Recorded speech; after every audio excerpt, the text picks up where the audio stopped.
welcome. Once again, you're listening to First Sky Omaha Radio, First Sky Omaha in the morning. In the morning. My name is Paul B. He is Buddi3 Da Gawd, Buddy Vandross in the house. Good morning. Top of the morning to everybody. Grab a seat. Come on in. Yeah, come on in. It is Wednesday, July 17th, 2024. So the week is moving right along. This is the first week of our new season, season 1B. The topic is journalism as activism. It's time for us to really kind of expand the journalism part of what's going on, especially in our neighborhoods, hyper locally in North and South Omaha. And because there's a lot going on nationally, but also a lot going on locally all the time. So thanks for joining us. And we do have some news for the day. And yeah, man, everybody who's coming in, Chat Chimers, Ghost listeners, we thank you. And let's get the show on the road. What's going on today, buddy? Yeah. So for some people who may not have caught us on Monday, some of the things that we like to do is also, before we get into the news, get into a little internal news, some of the changes for us, some of the things going on with us here at First Sky Omaha. So again, if you're just now tuning in for the first time this season and you're noticing we are making some changes, as Paul mentioned, early start, 10 minutes early. So if you want to catch the hellos, usually we start last season, first 7 or so minutes with hellos. But now we're jumping in. So again, big shout out to everybody that tapped in with us early. Also, again, some of the other changes for season 1B we're calling it. Season 1B. Don't look for us on Friday. We won't be live on Friday. We're trying some different things. We will be live Mondays and Wednesdays, but not Fridays. We'll be putting some other content out, some other news, some recaps, some things like that on Fridays. Also, a big change for this season is not really leaning too heavily on the comments in the first hour. So again, if you're just now joining us, we won't be going to the comments as much in the first hour, but if you have some additions to the story, if you have some extra information, we will be highlighting a few comments here and there, but not as much. The second hour, we will be saving our conversation for that. So again, if you would like to join the conversation, jump into the chat, feel free to do so. But again, we won't be going to the chat as much until the second hour. So again, big shout out to everybody who's tuning in with us. Big shout out to, again, all the supporters, all the first time listeners, last time listeners. We thank you for tuning in. Yes. There you go. Yeah. So yeah, let's go ahead and jump into definitely some headlines and things to look out for today. Big shout out to everybody also that is something that's not quite changing, but we are continuing.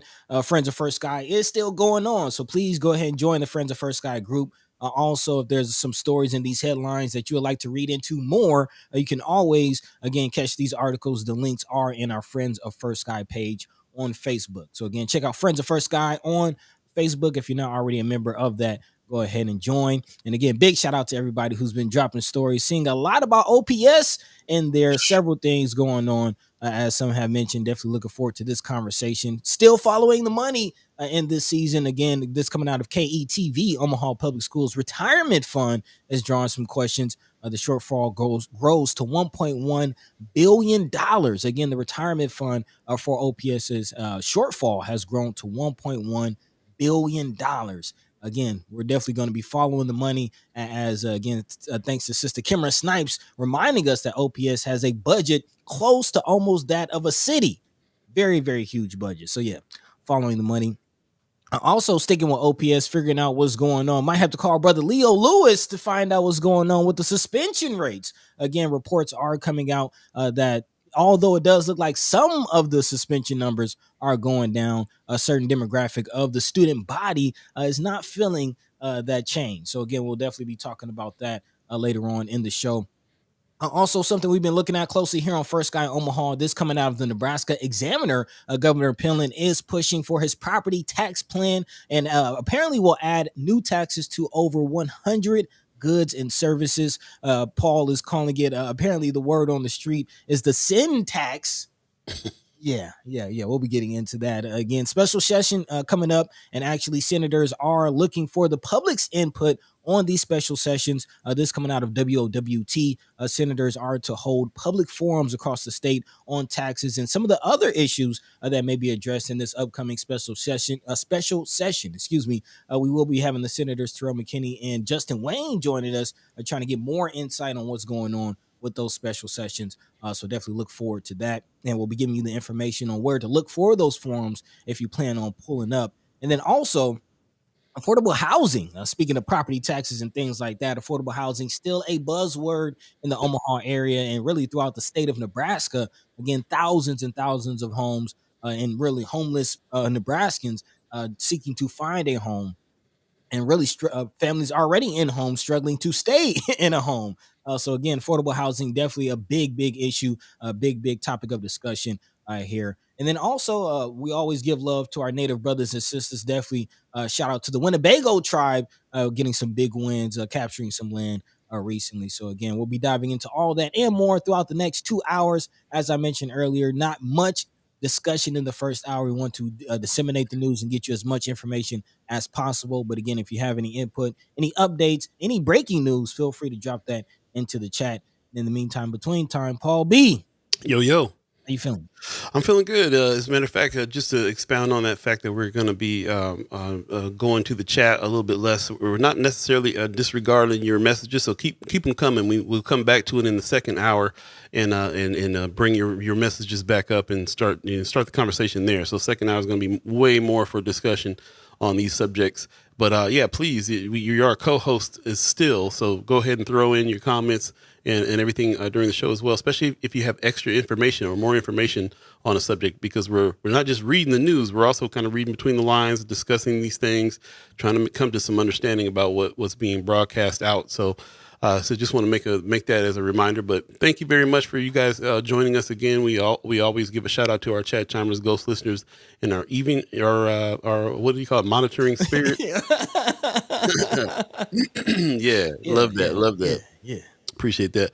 Marlon Harrison says, just realized that that because there's no Friday show, we won't get Leah Keister's Friday special.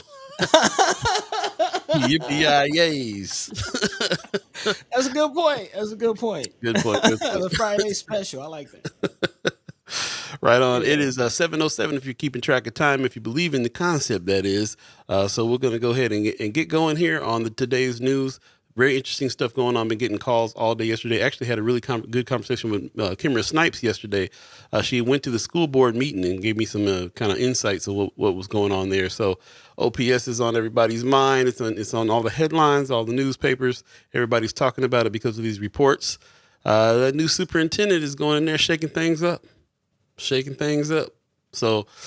we will see. And the first thing that's happening, he's calling folks out, calling the scene out. So it'd be interesting to really kind of get into that and talk about that. And we're still kind of searching out for some members of the board to come through. We did talk to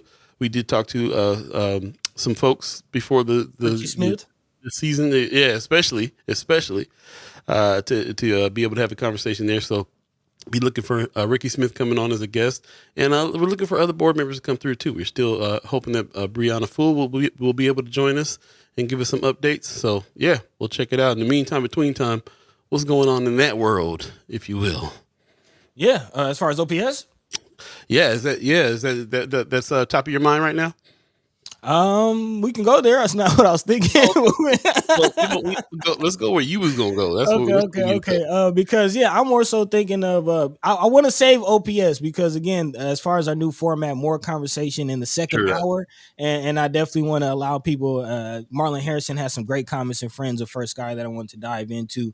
A few other chat chimers had some great comments as you were posting and Friends of First Sky. So I do want to save that for later on in the show. But I did want to dive into Governor Pillen and what's going on with the state legislature, because as I mentioned, next time we will be live, will be next Monday, and we will be speaking with the senators, Senators Terrell McKinney and Justin Wayne.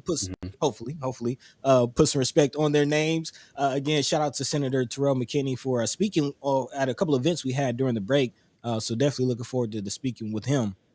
But again, the special session is coming down the pipe. This is something that's happening, and a lot of conversation happening around that situation that, maybe a lot of people might not realize how much will be impacted by that. Although season 1B is activism is journalism, or journalism as activism, we're still following the money. And again, 120 plus goods and services being taxed is something that we should look out for. You might not know your Snickers might be a little extra next time you go to the convenience store. So look out. Again, this news coming out of Nebraska Examiner. Again, Governor Pillen's property tax plan includes 120 plus goods and services, according to a draft that has been issued. The draft proposal seeks $1 billion, according to the Nebraska Examiner, or more in sales tax income, while phasing out local K through 12 property taxes over the next 3 years. So again, I wanted to put this in because property tax definitely connects to what's going on with OPS. So again, we got to put it all in the context as far as following the money, starting with the tax dollars. Again, the draft that was sent by Governor Pillen's plan to reduce Nebraska property taxes. The Nebraska Examiner obtained the draft document and verified it over the weekend with 6 lawmakers who are part of a 17-member task force working with Pillen on the proposal. The outline calls for collecting more than $1 billion from the sales of currently tax-exempt goods or services, including agricultural, machinery, and equipment, and energy used in industry or agriculture. Mike Jacobson of North Platte said Sunday, I would say that what we sent is a very accurate depiction of kind of where we are heading. You have correctly stated everything the committee has discussed at this point. The committee has not decided on a specific plan. So again, that is important to remember, that this proposal is just that, a proposal. Although there might be some impacts from this, it still is a proposal, and legislation still has to go through the special session for anything to be finalized. Several stressed that the ideas remain in motion and that the group will likely meet at least once more before the special session begins, which is slated to start on July 25th. Of course, school funding is central to this property tax, as we have learned through this civic education that we get here on the show. That again, the state itself does not collect property taxes. Most of the property taxes that homeowners pay go to things like school boards. And a major component of this whole plan is phasing out all operating expenses for K through 12 public schools, which is about 80% of some district budgets and includes teacher salaries. Instead, the state will take on that burden. That plan states that that will cost about $1.2 billion in the first year. To accomplish that goal, lawmakers will subsidize local spending levels and phase down current tax rates for schools.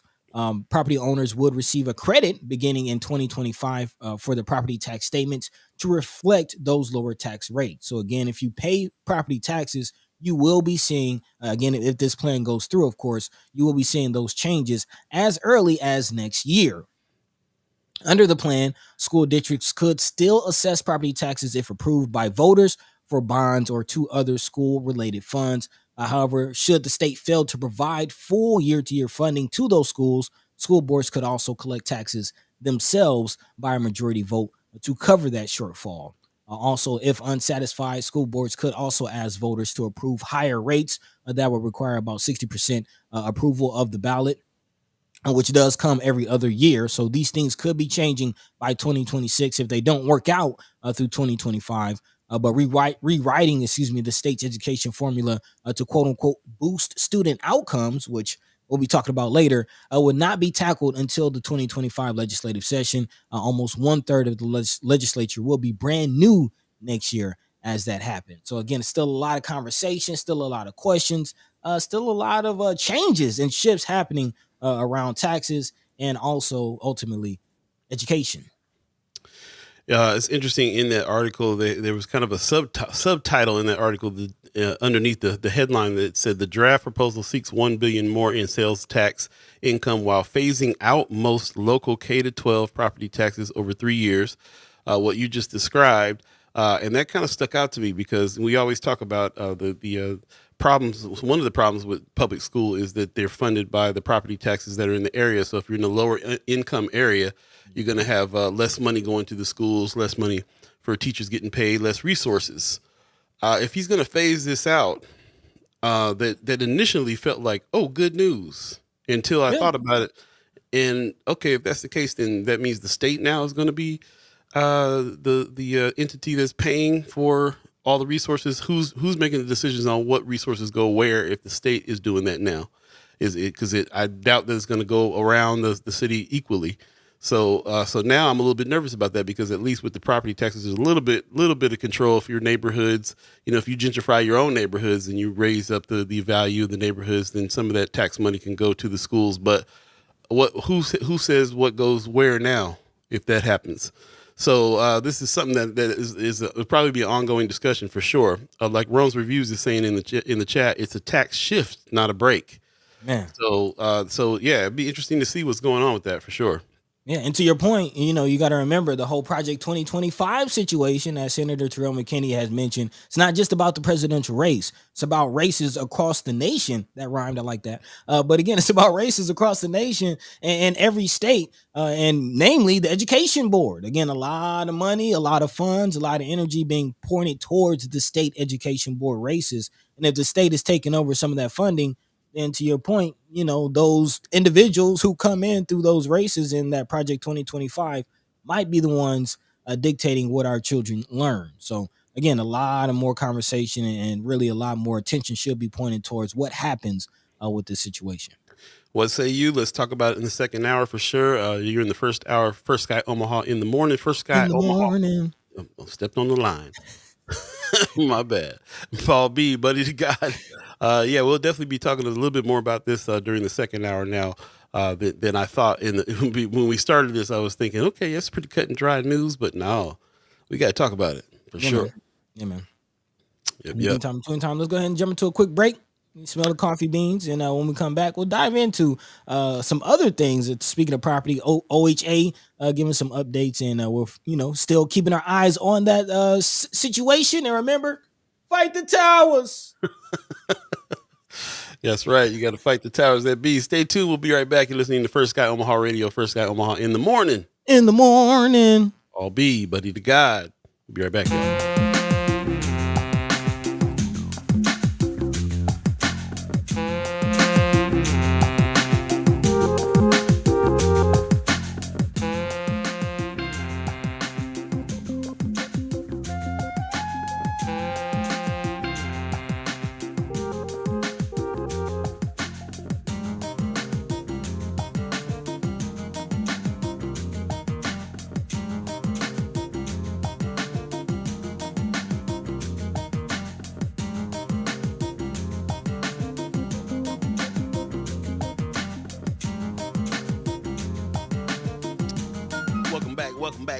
Welcome back. You're listening to First Sky Omaha Radio, First Sky Omaha in the morning. In the morning. Paul B, Buddi3 Da Gawd. All of you chat chimers, ghost listeners, radio listeners, thanks for joining us. Once again, it is Wednesday, the 17th of July, and it is 7:18 right now, if you believe in the concept of time. Appreciate you, Pops. That was the Pops theme right there on that. What's up, man? Yeah, if you got tracks, if you got drops, I used to do this at the other radio station. I forgot about that. All my friends created drops for our radio station before. So get your drops together and send them on in. That's right. Yeah. Sending in Pops coming through. All right now. All right. Yep. Appreciate you. Welcome back. What's next on the agenda, my brother? Yeah. Again, we smelled the coffee beans a little bit. If you're just now tuning in with us, welcome to First Sky Omaha in the morning. Paul B, Buddi3 Da Gawd checking in, aka Jim Tim Fred Knapp. You know how it goes. Jim Tim.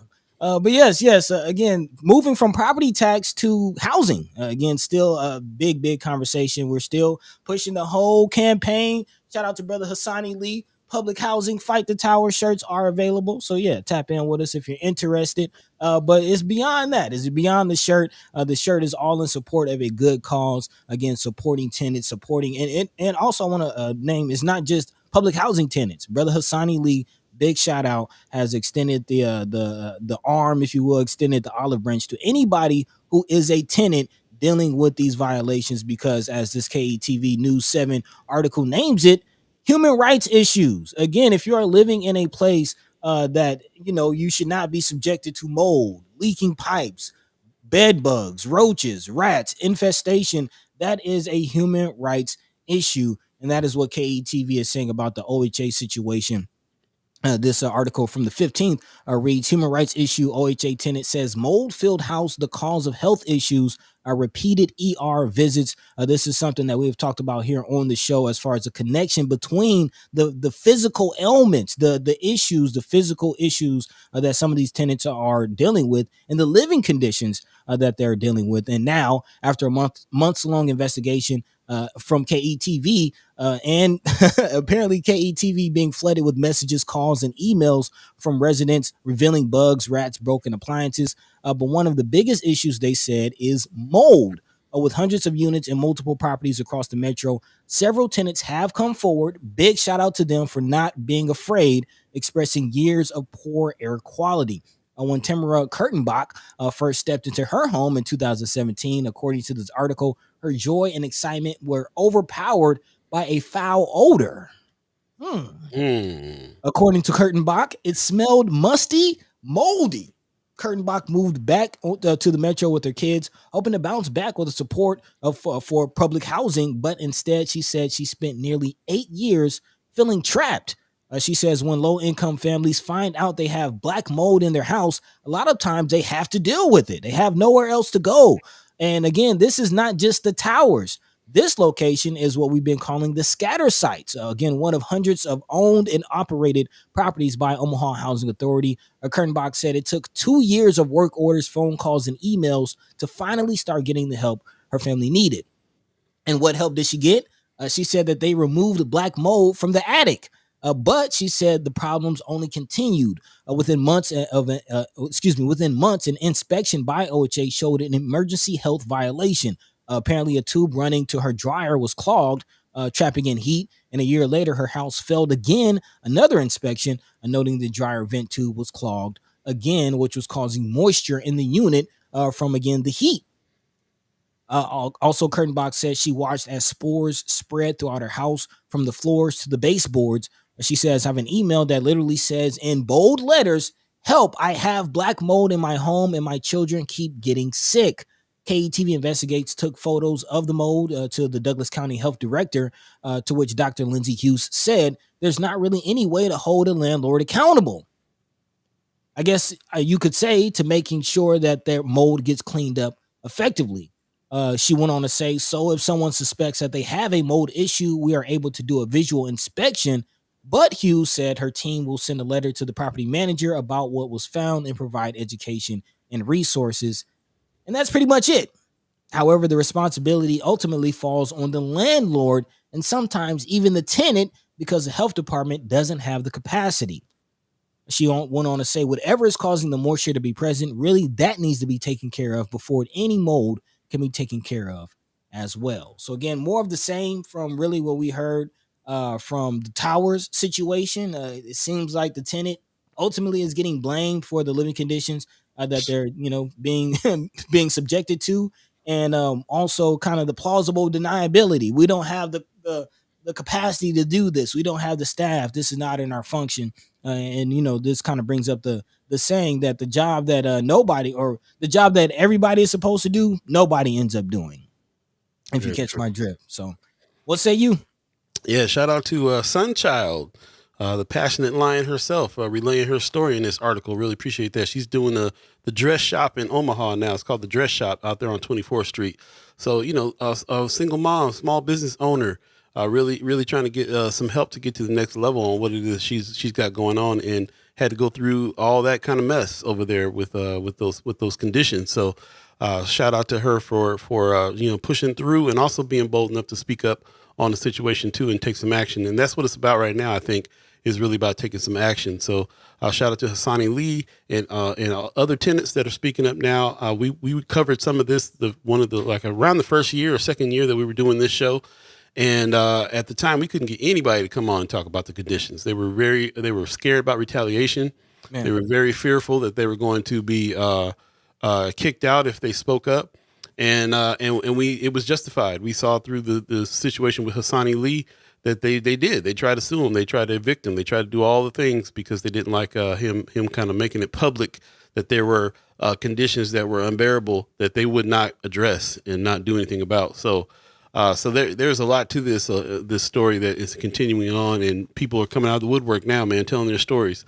I just talked to some other folks that were like, yeah, I was in that situation at one point too, and it was horrible. I had to get out right away. And people that are still there, family members of mine and friends of mine that are still there. We all got friends and families in these establishments. And like you were saying earlier, not just what OHA's got going on, but there's weird tenant things happening in Omaha and laws and stuff like that, just all the way around. Man. I first got wind of this way before I knew anything about the problems at the towers.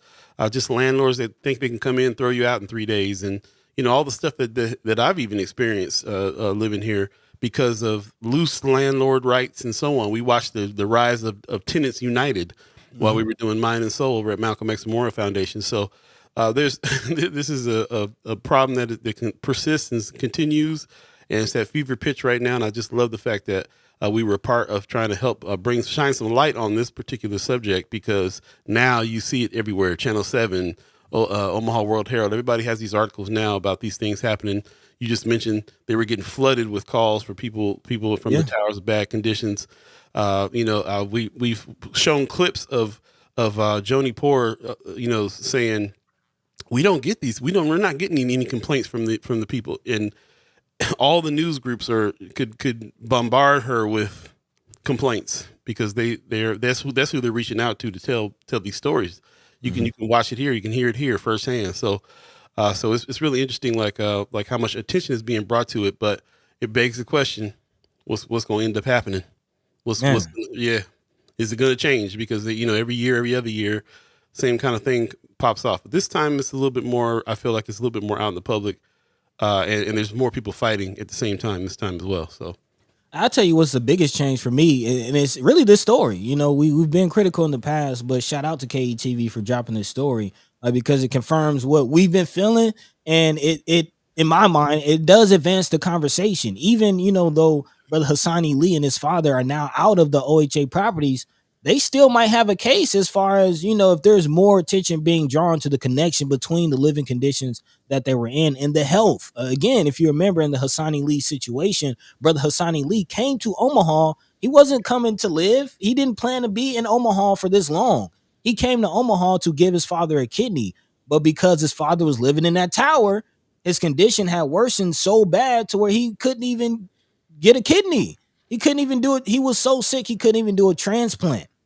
Again, Sister Kimra, she expressed that her biological father, had passed in the towers, and she talked about them not being able to get to him because the elevator wasn't working. But what about the ventilation? What about the actual breathing?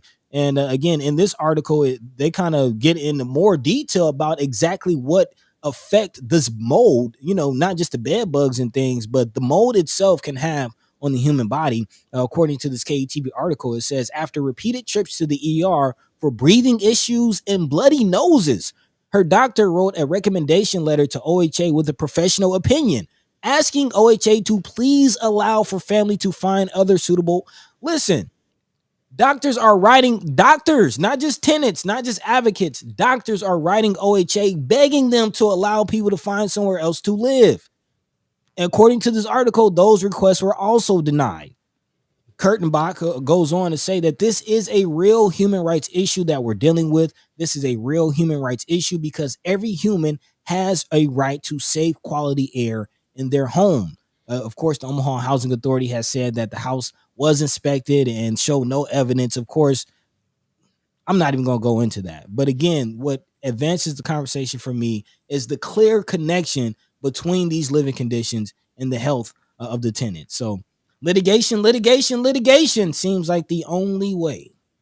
most definitely, we're still on that campaign. You can hit us up on Friends of First Sky Omaha. Actually, hit us up at firstsky.omaha at Gmail. Let us know if you're interested in purchasing some of these shirts that we put together, because part of the proceeds of these will go to this Underwood tenant group that they're putting together to fight some of these things. And again, it's not just for the Underwood Towers. This group exists for everybody who is fighting for tenants' rights. And yeah, so we will be talking to Hassani Lee coming up here pretty soon as well. We'll have him come on and give us an update on what's going on from his perspective and some other folks. But hit us up, First Sky Omaha at gmail.com. Let us know. I should be getting a QR link to put on Friends of First Sky Omaha here pretty soon as well, in order for you to purchase shirts. But yeah, if you purchase some of those shirts, and another one that we're working on too, we did a collaboration with a local artist, Skyree, and his shirt is also available. And part of the proceeds from this also goes to the Underwood Tennis Group, trying to raise some funds, to help them with what they need, legal help, or just organization. Everything that happens takes some loot behind it. So We're just trying to do what we can do from where we're at, and this is a good way to support. So appreciate everybody that's done that already, and we'll continue to do that. Let us know what you think about on these things too. Let us know if you got any more updates on some of these issues. We know that there's a lot of chat chimers that are actively out here helping the situation. So I'd love to hear from you as well, and we'll talk more about that on the second hour. So appreciate it. Yeah. In the meantime, between time, we're about halfway through the first hour. Moving along here on First Guy Omaha in the morning. Again, we're not leaning too heavily on the chat, but if you have some updates, if you have some input, feel free to jump into the chat. Big shout out to all the chat chimers, all the ghost listeners, even the monitoring spirits. We see you. Yeah, OJ, we know. We know. But yeah, man, let's go ahead and take a quick break, smell the coffee beans a little bit, kind of clear off the palate. And when we come back, we'll jump into this OPS conversation. Again, a lot of things happening with OPS, a lot of changes. A lot more conversation to happen. So again, First Guy Omaha in the morning, just getting started, man. Stay locked, stay tuned in. Paul B, what's the word? Yeah, we'll take a quick break. Marlon Harrison, before we go, says, don't forget when the mayor lady said that OHA situation was out of her control. Mm-hmm. Mean Gene. Pretty interesting indeed. Appreciate it very much. Stay tuned. We'll be right back. You're listening to First Guy Omaha Radio, First Guy Omaha in the morning. I'll be Buddi3 Da Gawd. All of you chat chimers, ghost listeners, radio listeners, stay tuned. We'll be right back. Again, it is 7:32 right now, if you believe in the concept of time.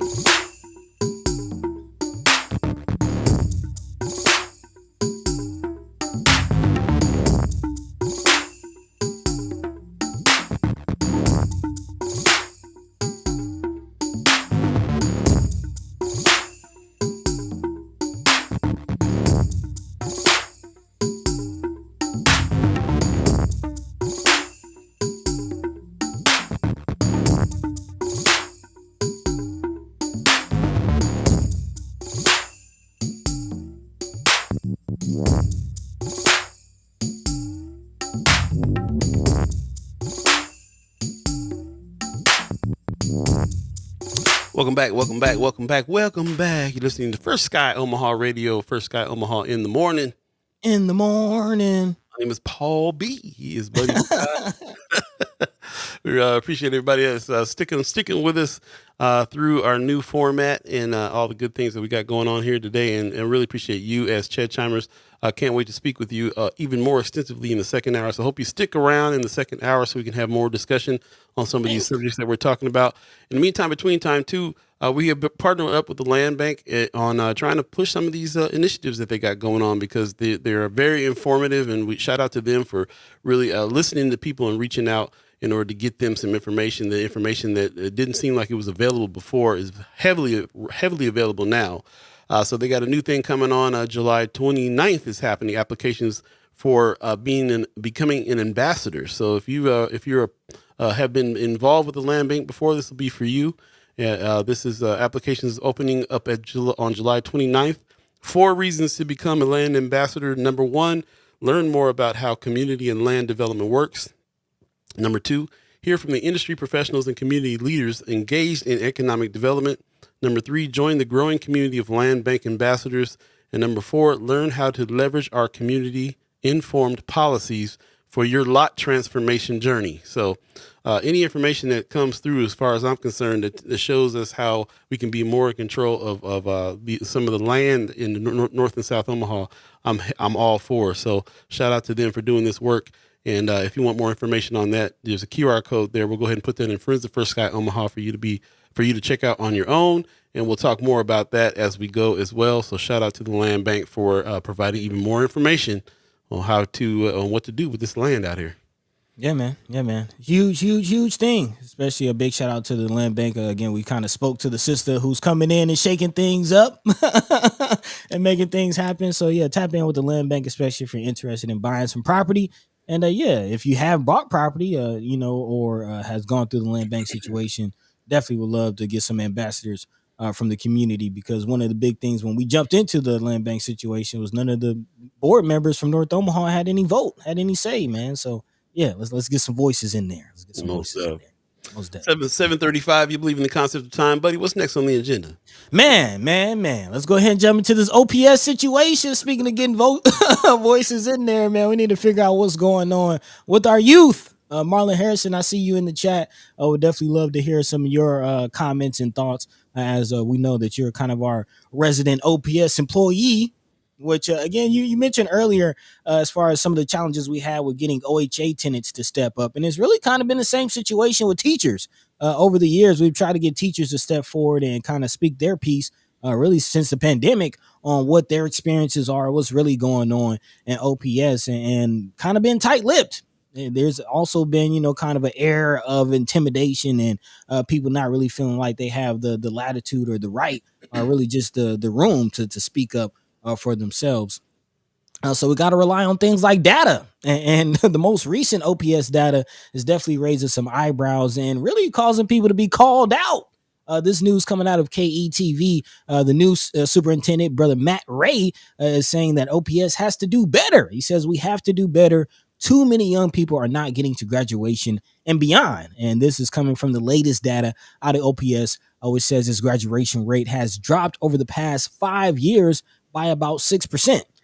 While graduation rates has increased at some individual schools, namely Benson and Burke, between the years of 2019 and 2023, it has been different for other schools throughout OPS, namely Bryan, Central, North, and Northwest.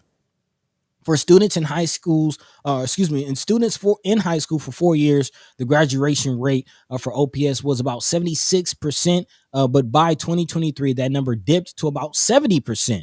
So again, about over 25% of our students are not graduating. A board member, Jane Erdenberger, who was actually a teacher at North when I was a student there, she says, I know that every employee at the OPS system is not happy with those numbers. The dropout rate for OPS did climb about 2.75% in 2019. However, it went back down about 3% the following year. Another board member, Nancy Kratke, spoke up saying, we need to figure out, stressing it, knowing what's happening every year. I don't want to wait until we get a big presentation. We have to figure it out. Kratke also went to say, it's interesting that we're doing academies and pathways, and we seem to be getting lower and lower results. I don't know if that has anything to do with it, which, side note, I do remember a lot of the reporting around the whole academies and pathways program that OPS released. There was some pushback. There was a lot of pushback. Some parents, some teachers, some people speaking up, not feeling like it was a good idea. So maybe Kratke is on to something with that. OPS, however, does say that it's using what's called on-track data to learn more about each individual student's progress. The district says solutions include meetings with students, counselors, and teachers, and connecting students and families with mental health resources. Also, board member Tracy Cassidy says, we as a board can all see that the work is there. The tools have been developed, they're in place, and they're being utilized. So again, the question continues, what is going on with OPS? Again, we talked about the funding a little bit with the whole property tax situation, and Senator Justin Wayne put some respect on his name, reminding us that OPS has elected to decline their tax levy. So again, they're not taking in more money. So what's going on with that situation? Are teachers not being paid enough? Are there not enough resources? Are there not enough, after school community programs? We don't know, but it's not just graduation. So even it's not just graduation, it's also student behavior, because as this Omaha World Herald article lays out, also suspension numbers are causing concerns. And not just the numbers, but specifically who is getting suspended. According to this article, OPS has stated that number of suspensions for the 23-24 school year is projected to decrease. However, black students, so-called black students, are still getting suspended at a higher rate than their peers. Administrators presented the report to school board members on Monday, saying OPS has, quote unquote, work to do to make school environments more equitable for all student subgroups. The report contained historical discipline trends along the most recent data collected during the 22-23 year, with the preliminary data projections for 24. The report states, we are eminently aware that every table and every graph narrows down to an individual child who had a really difficult time at school. This report indicates that we definitely have work to do throughout our system. Kind of going to a comment that Brother Anthony Rogers Wright made about blaming the system and not individual board members. And Daniel Starkey, who's a multi-tiered systems, Daniel Starkey, a multi-tiered systems of support for behavioral supervisor for OPS, said that in the past school year, the district has been focusing on a variety of strategies to mitigate suspensions. Some include reteaching expected behaviors and training building administrators in behavior intervention planning. The district also formed its own behavioral coaching and consultant team to help buildings with responding to behaviors. Middle school students experience higher rates of out-of-school suspensions in the last 5 years. Nearly 24% of middle schoolers received a suspension in 22-23, compared to only about 19% in 2018. So again, we've been hearing about some of these things anecdotally, but to see the data definitely gives another element, another layer to this whole conversation. And again, Marlon Harrison, you've been mentioning, actually, man, we might need to go to the comments on this one. We will, yeah. As soon as we Yeah. but because this it's not just the data, but it's also that firsthand look that like people like Brother Harrison can do. He said these past 24 hours have been a bloodbath. Parents blaming teachers, teachers blaming parents, and good parents blaming bad parents. So just the vibe of what's been going on in that situation because of this data, because of the new information that's coming out, and everybody very upset about what's happening in a big way. Tony Johnson, a little earlier in the chat, said Chad Scheimer should not be shocked about OPS issues. People have been posting this concern and reports in First Sky Omaha Facebook group many months ago with little response. I do notice that in the Facebook group and Friends of First Sky Omaha, there's a lot of headlines out there, not a whole lot of discussion that happens. You can feel free to use that platform for discussion, but I know that you also save the comments for when we talk about it live, which is also very cool too. Good thing to do as well. Also, Anthony Rogers Wright says a major problem with OPS is that the teachers union is impotent. Teachers who can't strike by state law have no power. So that's another thing to consider for sure. Also, he says a major problem with OPS is that teachers. Just said that one. That's I see what he did. He put it on YouTube and Facebook. That's right. I appreciate that insight though, Brother Harrison, about what's been going on. What you see. This is the one I was looking for. He says we can't reduce this discussion of good and bad parents. That is subjective. The issue is good and bad systems. Rotten systems always lead to rotten outcomes. Well said. And that's kind of what we're seeing here. We're seeing is what's going on. Who's speaking up here? I think Tony Johnson in the chat was asking about some of the black people on the board. Are they speaking up and saying what's happening? Where is the it's the human nature to kind of figure out who to blame on these things. Man. So that's hence the bloodbath that Brother Harrison is talking about. But it kind of lends the question though, what was the problem? What is the problem? What's really going on? We're going to ask Miss Kimra Snipes to come on next week. Maybe she can talk a little bit more about it. She's been hitting all of the OPS meetings and talking to some folks in on the board. And I had a conversation with her yesterday that told me that she's got a pretty good grasp on some of the things, some of the reasons why and what's being done. And, it's just something for us to keep looking at. So appreciate everybody digging in. Mm-hmm. And keep in mind, she's running for school board. Just wanted to throw that in there. Yeah. And running for school board. That's right. Brother Harrison says these reports came from the class of 2023. Mind you, the class of 2023 had their freshman and sophomore years interrupted by the pandemic, which played factor into their graduation rate. Good thing to think about and remember for sure. Tony Johnson saying kind of same thing here. Reports pre-COVID reports from OPS told the same story. So that's his response to that this even before COVID, this was the issue. It's kind of been an issue for a long time, Yeah. Let's think when, of course, you and I have the perspective of watching what happened with Brother Sharif. And I mentioned Brother Leo Lewis earlier, and I'm trying to remember, that was pre-pandemic, wasn't it? Mm-hmm. Yeah. And so, for those of you who do not remember what we're referring to, Brother Sharif Lawaru, who was the president of the Malcolm X Memorial Foundation when we were at Mind and Soul. So we worked very closely. But at that time, he was also working with OPS. I forget his actual title, but basically he was a liaison. Head of equity and diversity at OPS. There you go. There you go. So again, yes, Brother Sharif was head of equity and diversity. And again, just now we're seeing the same numbers came out back then as far as the disproportionate amount of quote unquote black students being suspended, and not even just the demographic, but the age group. Again, very, very young students being suspended at an alarming rate, to which again, Brother Leo Lewis responded. He gathered parents, he tried to gather students, officials, and he held a meeting at Omaha North. And all the interesting thing is, Brother Sharif didn't even, I don't know if he even really helped organize it. All he helped do was spread the word. He did his job, really. He told parents and teachers, hey, this is happening. This is a conversation dealing with equity and diversity and OPS. We should have this conversation. And ultimately, he was fired by OPS and had to move. Yeah.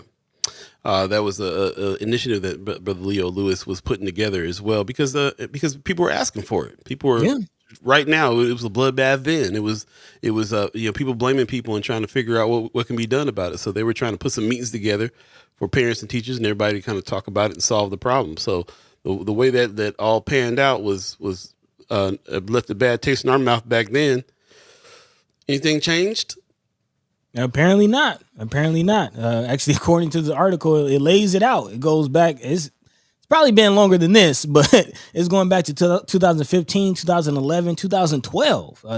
According to the Omaha World Herald article, it says in 2015, a review by the Nebraska Department of Education found a high suspension rate for black special education students specifically, and ordered the district to shift $1.85 million in federal funds to staff training as a sanction for a disproportionate number of suspensions from 2011 and 2012. So again, this is something that OPS has been dealing with for over a decade, and it can be argued longer than that. Yeah, most definitely. Appreciate everybody's comments on that. We can definitely. This is a topic today that's kind of dominating the news all over the place. Really, since that board meeting where all this information came out, people have been talking about it for days, and I'm glad that you guys were anticipating, like Anthony Rogers Wright said earlier, anticipating this conversation. So we definitely love your comments and appreciate everybody's insights on what's going on here. Keep them coming. We're going to continue to talk about it. As a matter of fact, we got Senator Terrell McKinney in the chat right now. He was actually quoted in that article, I believe. He says OPS is, first of all, good morning, bro. Good to see you. Peace. He says, OPS has been failing black kids for all of our lifetime. We just have to be honest about that. The district is slow to change and needs to a whole system change is outdated. Needs to a whole system change is outdated. I definitely can see the feeling, the sentiment. This is what Senator McKinney says a lot. It's been failing us our whole lifetimes. That sentiment right there. That when has this ever done well, especially for black kids? But you know what I'm saying, for people in poorer kids, people in the neighborhood, kids of color. The majority of OPS is made up of those kids, and it's been failing. So hence, all the things that we've been talking about now. But Ron's review says parents are to blame.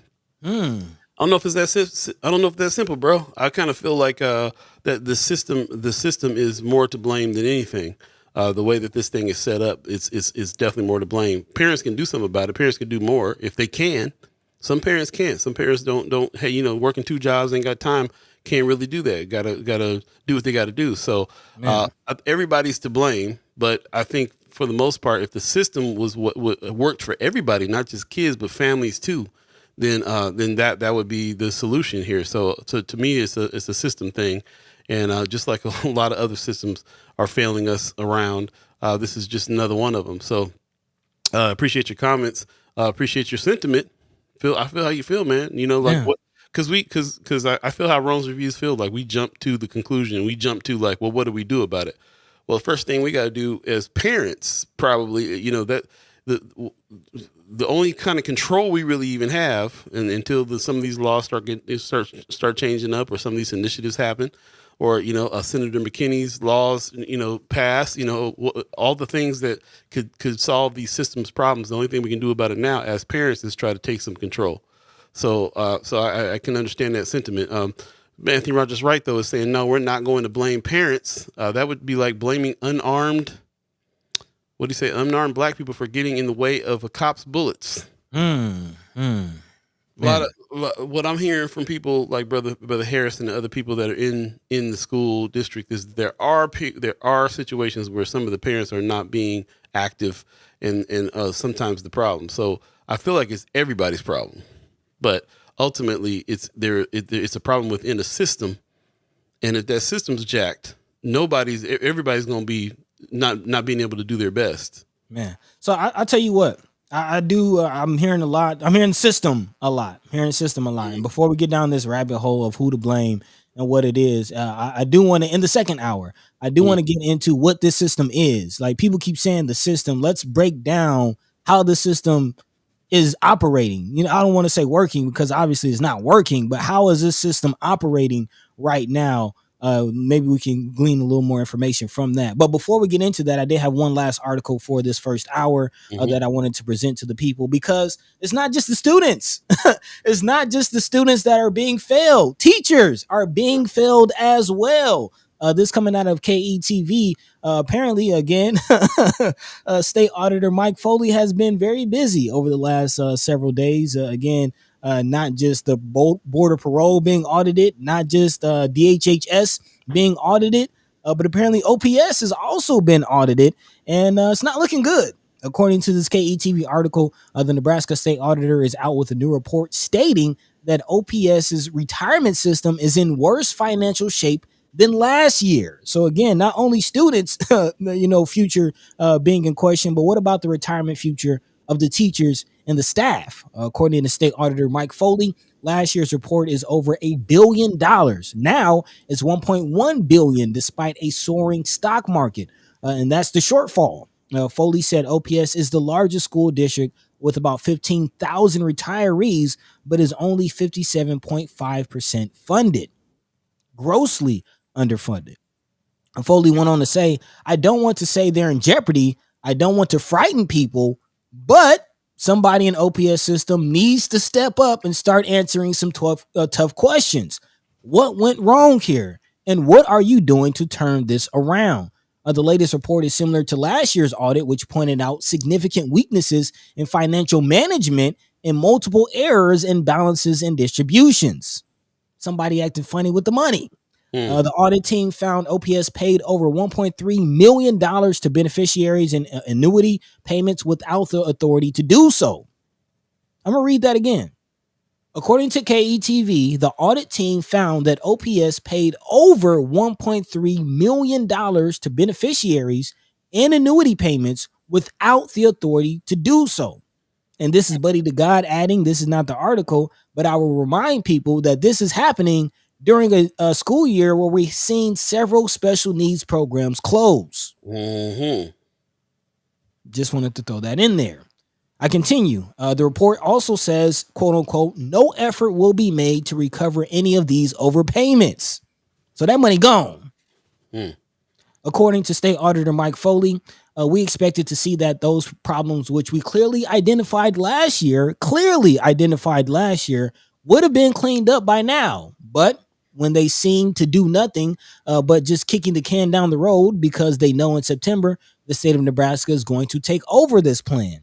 Nebraska lawmakers voted to place the management of the OPS retirement fund with a state agency, but State Auditor Foley says the OPS board and property owners in the district will still be on the hook for any shortfalls. They said the promises to those employees, and now they're going to have a plan.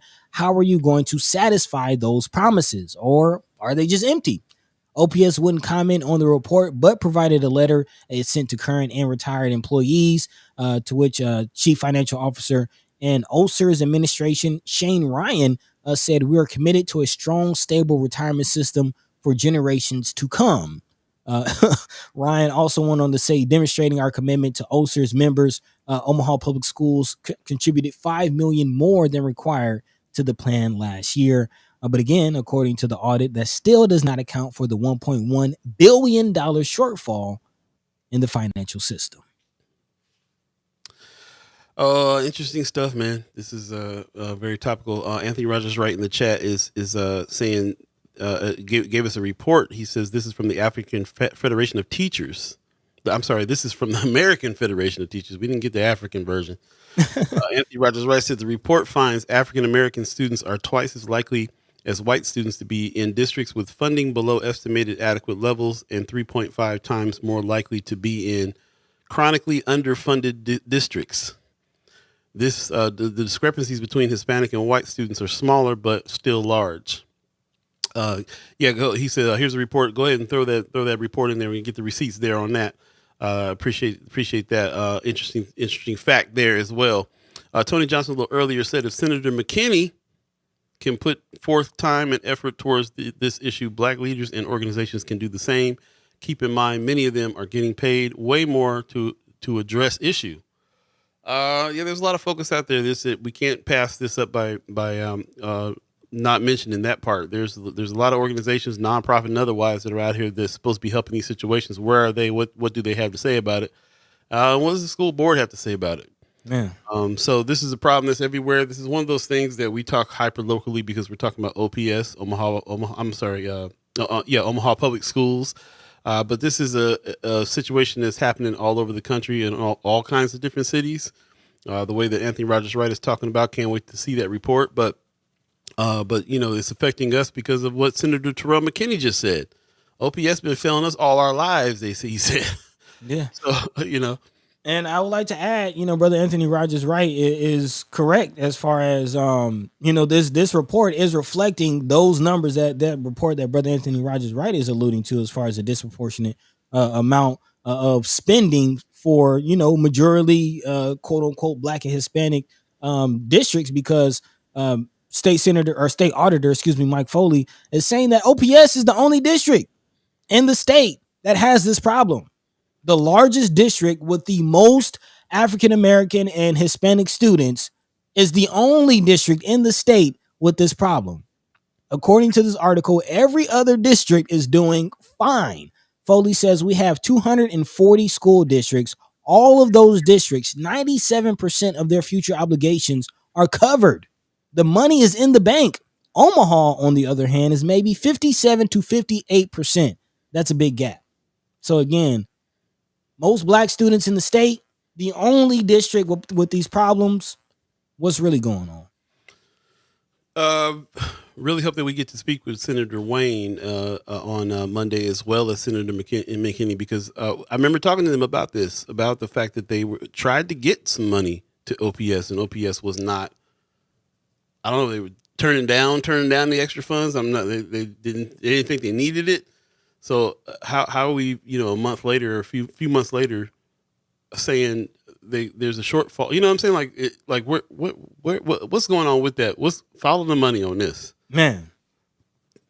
Even people like me, I don't have kids. So even people like me who don't have kids but have family members that got kids in school, we're sitting next to a situation where, like you said, the budget is so huge on with OPS. Especially right now, when property taxes and stuff are the reason, are some of the reasons why they have money in the coffers this way. You got to follow the money on this. If you follow the money on OPS stuff, you're following the money of your city, of your resources personally as well, because there's just it's too big of a thing involved, and that's just the money side of it. We can't even talk about the impact it has on the kids. We talk about that all the time in the first place. So what's happened with them? What happens with them? We did all this talking about OPS and haven't mentioned the preschool to prison pipeline once yet, but that is the whole reason behind any of our concerns in the first place. Man, you said it. Man, what say you? Appreciate you. Hope you stick around for the second hour. It's coming up in just about 1 minute. Stick around for the second hour. We'll continue to discuss these things. Love to hear from you, the chat chimers. Come on in and let us know what's going on, because this will be the hour for us to really talk about it, and some of the other stories that we mentioned a little earlier in this first hour as well, and some other stuff we didn't get to, the land back situation with the Winnebago tribe. Some positive news as well. So hopefully you'll stick around there. But we really appreciate everybody that joined us in on this edition of First Sky Omaha in the morning. It is coming up on the 8 o'clock hour right now. And this is discussion time. So stick around. We're going to take a quick break. We'll come back and jump into it. Once again, you're listening to First Sky Omaha Radio. First Sky Omaha in the morning. Paul B, Buddi3 Da Gawd, all of you chat chimers, ghost listeners, stay tuned. We'll be right back, y'all. Hey.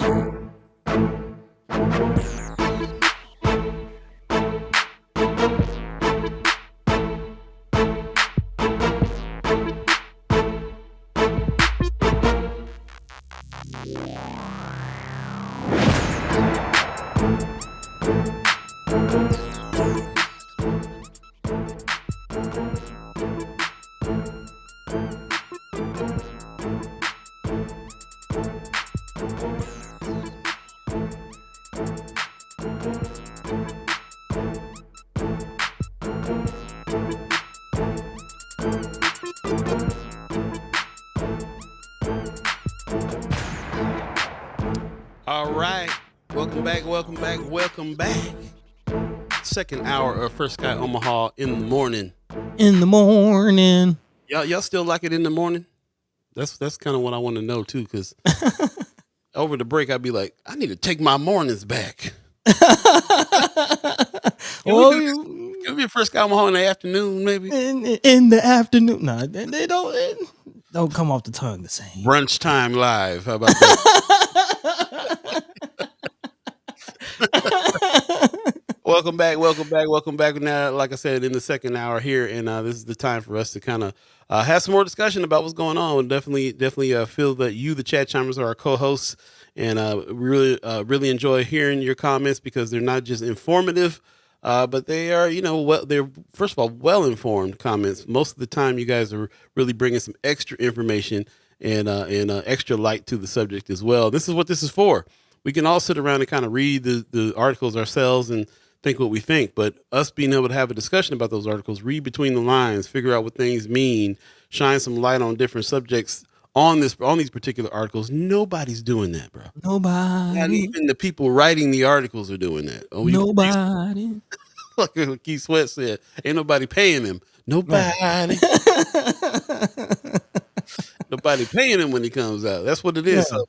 So we appreciate everybody that is joining in on that. When you think about it, we've reached out to some of these news entities and said, hey man, we're, you guys are writing a few things here, but we're discussing them. If you might want to come and check out, see what people are saying about what you're writing. Yep. In a big way. So appreciate that very much.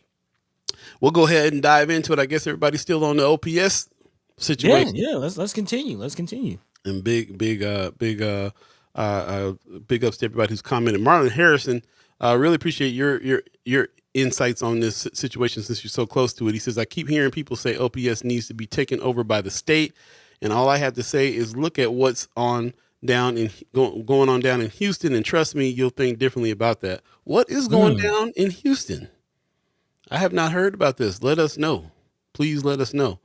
I want to hear about it. And just the sentence taken over by the state does make me nervous. In the particular state that I happen to be in right now, does make me nervous. Was it Brother Anthony Rogers? Right, he's always the one reminding us of what's going on in New Orleans. I think he said New Orleans has like no public schools. Is that?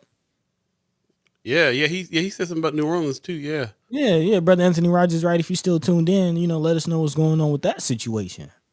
Yeah, man. You ain't lying.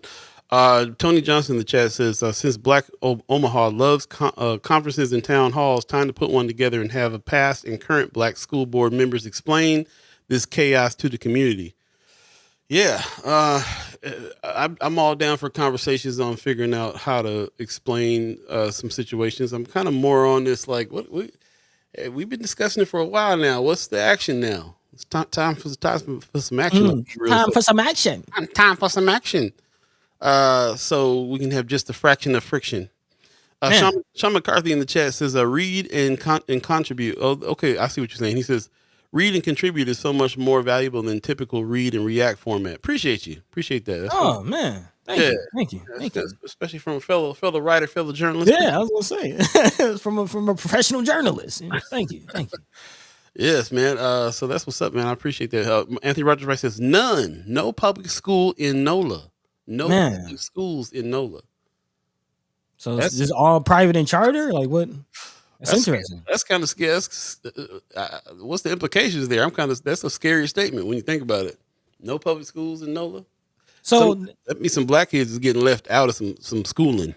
Man, I mean, so this is, bringing up my question. A lot of a lot of chat chimers in the first hour said system, it's the system, it's the system, it's the system. Like what is the system that we're currently dealing with? And if we can kind of get a characterization of the system, maybe we can find where it's falling short. Like, how is this system operating? I don't even want to say working because it doesn't seem to be working, but how is this system operating? How talking about the public school system is the let's start with the power. Who's at the top? Mm.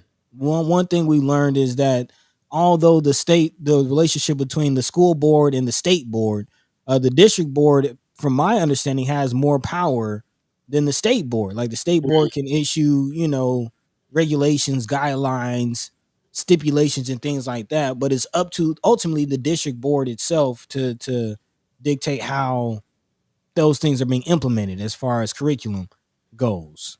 And this is, just something that I learned during the whole critical race theory conversation. Mm. That's interesting. Yeah, but also during the whole superintendent race, we learned that the administration might have more power than the school board. So again, as far as who dictates how the OPS runs, is it the board? Is it the administration? Let's start there. Like, who has the most power in their hands? Yeah, that's a good question. Yeah, let us know if you let us know. It might be something that needs to be broken down that way, some kind of infograph or something, so we can kind of keep track of where the power structures lie and in what order and how that works. Who's making those ultimate decisions? We focused a lot on the board the first couple of years, thinking that the board did until we got that news that it might be the administration that's really kind of making these. like you just explained, there's some hierarchy going on here for sure. Yeah. So yeah, what. And now what Tony Johnson was saying a little bit earlier about getting together, having a conference, or a town hall, time to put one together that has past and current Black school board members explain this chaos. I would add, let's add some senators like Senator McKinney. Let's add to that meeting some people from the staff, from admin, right? Parents, yeah, really. Like we with the purpose of getting down to the bottom of that. I wonder if any of those kinds of things are going on. If they have, we have not heard nothing about it. Love to hear something about it. Yeah. So there it is. Anthony Rogers right in the chat saying there are only 2 countries in the world with 100% literacy rate and both outlaw private and charter schools. Interesting. That's an interesting fact. It is. Yeah. Tony Johnson is asking maybe not who has most power, but who utilizes their power. That's a good question too. There might be some people in there that have power that are not really using their power. You might be on to something with that, because I am getting a sense of like just the plausible deniability. It seems to be a lot of that, that's not my job, or, I don't have the capacity for that, or, just a lot of passing the buck, if you will. And, kind of goes back to what Auditor Foley said, as in somebody has to, somebody, he is, and it sounded like he knows. And he says, but somebody in Omaha public school system needs to step up and start answering some tough questions. So again, who is that somebody? Who is the one is it Superintendent Matt Ray? I mean, he just got in. Who would be the one to step up and answer some of these tough questions as far as what's going on with the money? Not even just to mention the behavior. Yeah, I can envision a list of guests that we need to put together and have on the show. Matt Ray being one of them, come on the show and help explain. Maybe that can be a question that we put down. Let's go ahead and team up with the chat chimers here and get a list of questions to prepare for the people that we can have on to find these questions out, to find out who's the people making the decisions. I was also thinking when you were saying that there might be people in I know people in the OPS school board. I've talked to people that feel like their legs get cut off when it comes to what it is they can do, on the board in other places. If you remember too, when we were talking about this in years past, teachers and educators were scared to say stuff, fear of retaliation. So that's a factor. Who is it? Maybe we don't know because people won't really speak up and point some fingers and hold some people accountable. So these are some good questions. Von Chapman in the chat. Good morning. He says, and welcome back. The system is chaotic to say the least. OPS can't take care of themselves, let alone the students. Man.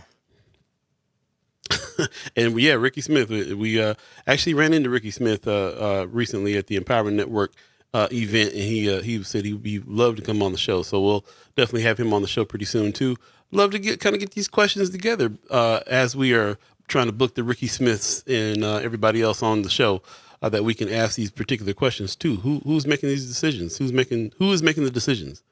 And what laws? I love the fact that Brother McKinney already agreed to come through. I haven't really talked to Brother Wayne yet about being able to. I hope that he will, but I can't wait to talk to the senators on Monday because they can provide the insights too. They're the ones that are digging into these things the most and trying to change the actual laws around what's going on too, which is a big part of this as well.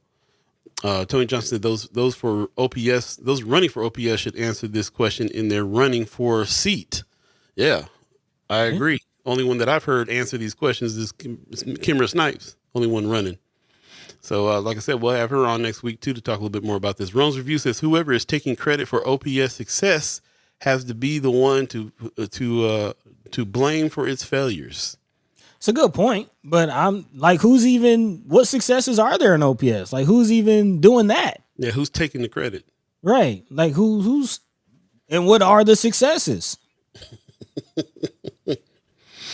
Yes. Okay. So there you go. We got some suggestions already to kind of maybe look into putting some of these things together. I really would love to do that. I think that's a great idea that Tony Johnson brought out. Get a round table together. We really need to have a discussion.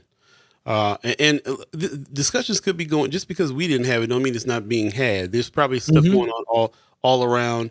Like I said, Senator McKinney's a good person to ask about that. I know he's been keeping track of that. Leo Lewis, you mentioned earlier, a lot of people that are kind of on the front lines of what's going on with the kids in the situation, especially. I mean, this is what it's all about. And then we got people like Senator Terrell McKinney and Senator Justin Wayne that are on the legislative side, or on the side of creating the laws and changing the laws for this, which is also a huge part of this. So there's a lot. Here's Marlon Harris in the chat saying Houston's taking has been crazy chaotic, from 13 school libraries being replaced with detention centers. Say what? To 3 strike rules, to them eliminating certain history classes and then bullying teachers.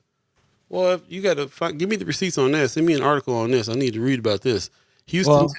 Well, I'll just say, remember, Houston is in Texas.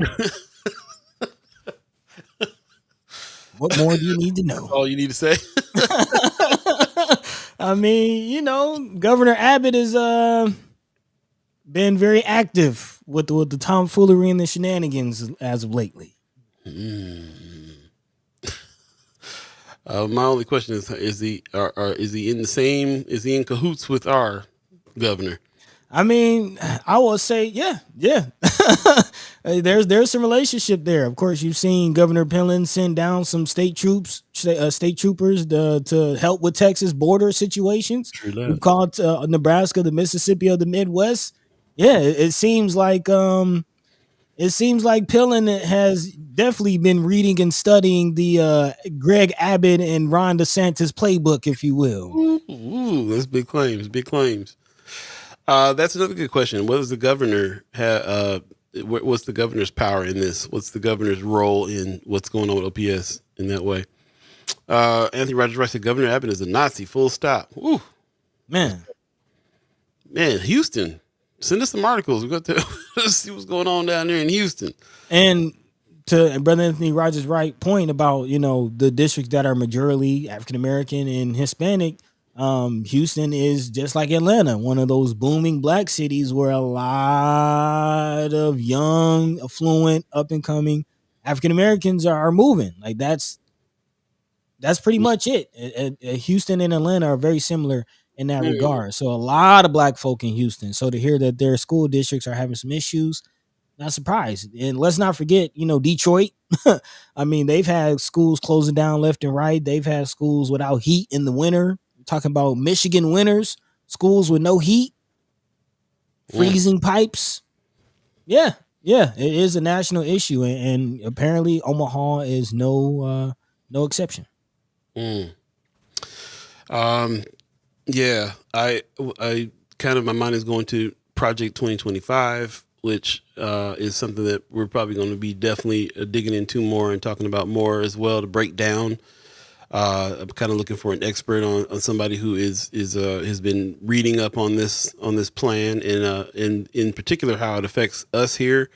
That state control comment that Brother Harrison brought up, you know, when Man, you think about state control in the school, what does that mean? You already did an article. We already talked a little earlier in the broadcast about Pillen's plan, and in 3 years' time, it won't be property taxes that pay for it. It'll be the state that pays for school districts. So what? So when you say state control, the first bit of control going to be who's paying for it. hmm So what does that mean? And is that tied into Plan 2025 on that? You know what I'm saying? I mean, yeah, if you got the state, the state taking over the spending, then one can definitely speculate that if more attention and more, individuals with certain agendas are going into the state school board, then yeah, the state school board will have more power, more authority on what programs they fund, what districts, get what funding. Yeah, it could definitely be more of that, and we could definitely see an impact of Project 2025 on our education. But Mm, also to that point, something else that kind of has me curious to see how this will play out, and even raising my eyebrows a little bit, is not just the school funding formula from the property tax situation, but again, the infusion of certain religious values into government. ooh, good transition on that. Yeah, man. Yeah, because it's the same mentality. It's the same mentality. The thing that we're seeing with, Florida and Texas and taking out, certain portions of history and certain, even full individuals being taken out of history books, full chapters of history being taken out of history books for certain conservative and political and religious reasons. And I'm kind of feeling like there's a little bit of that behind this whole sin tax that they're pushing with this whole property tax situation. Mm, Again, if you're not familiar with the sin tax idea, under Governor Pillen's draft plan, more than 120 goods and services will be added to the tax rolls. The group has discussed the state keeping the local levy portion on the new sales tax rather than returning to local governments. Some of the goods and services slated for the new tax system include animal grooming, debt counseling, custom meat slaughtering, home repair and maintenance, lobbying and consulting, motor vehicle repair, pinball, and other mechanical amusements, and veterinary services for pets. State Senator Teresa Ebach said that the list of exemptions remains fluid and that some exemptions have already been dropped after last week's meeting.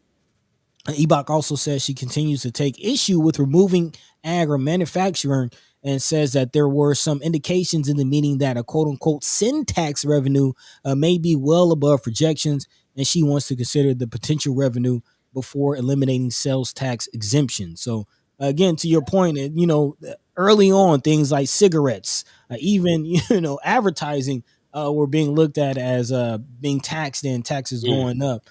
So again, just very interesting when you think of Republicans, conservatives, and their values and how those dictate, certain legislation, certain laws, certain decisions being made. We've been hearing a lot about Christian nationalism, right alongside with white nationalism. All these things on the rise. Part of all these issues. The reason why everybody's real afraid about Donald Trump and them coming through and doing what they're doing. And we haven't really mentioned it, but yeah, apparently this assassination attempt has solidified some people on we gonna have him. He's gonna be the next president, bro. Just I'm calling it right And now. and not just that, but to your whole point of the Christian values, I'm seeing some people saying that this whole assassination attempt is apparently possibly changed Trump's view on religion, and he's apparently, some people saying, becoming a born again Christian, and God saved him from the bullet. new lease on life, new Right. lease on life. And I'm gonna be honest. This is Buddi3 Da Gawd speaking.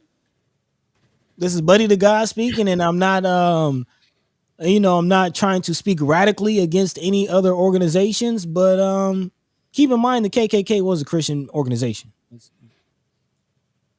Is what do you mean was? Yeah. Thank you. The KKK is a Christian organization, Yeah. as they proclaim. So yeah, it'd be really interesting to see what's going to come of all that.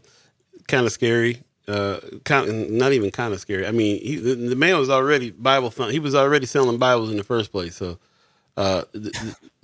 now now that this has happened, now a lot of the Christian nationalist groups are getting behind him, which they weren't all before. So this is going to be interesting. Yeah, even Elon, even Elon pledging some millions. I think it was like 40 a month. So, and we were talking about Biden's money getting held back.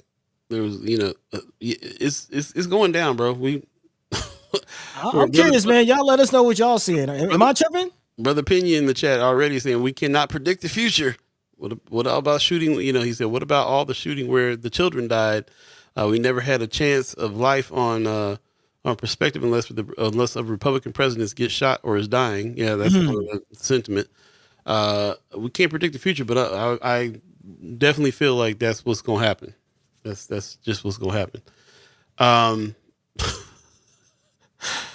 Tony Johnson in the chat is asking how many state school board members have Black Omaha interests. Let me pull that up because I'm missing it. In mind, everything comes down to a vote. How many supporters do we actually have? Does everything come down to a vote?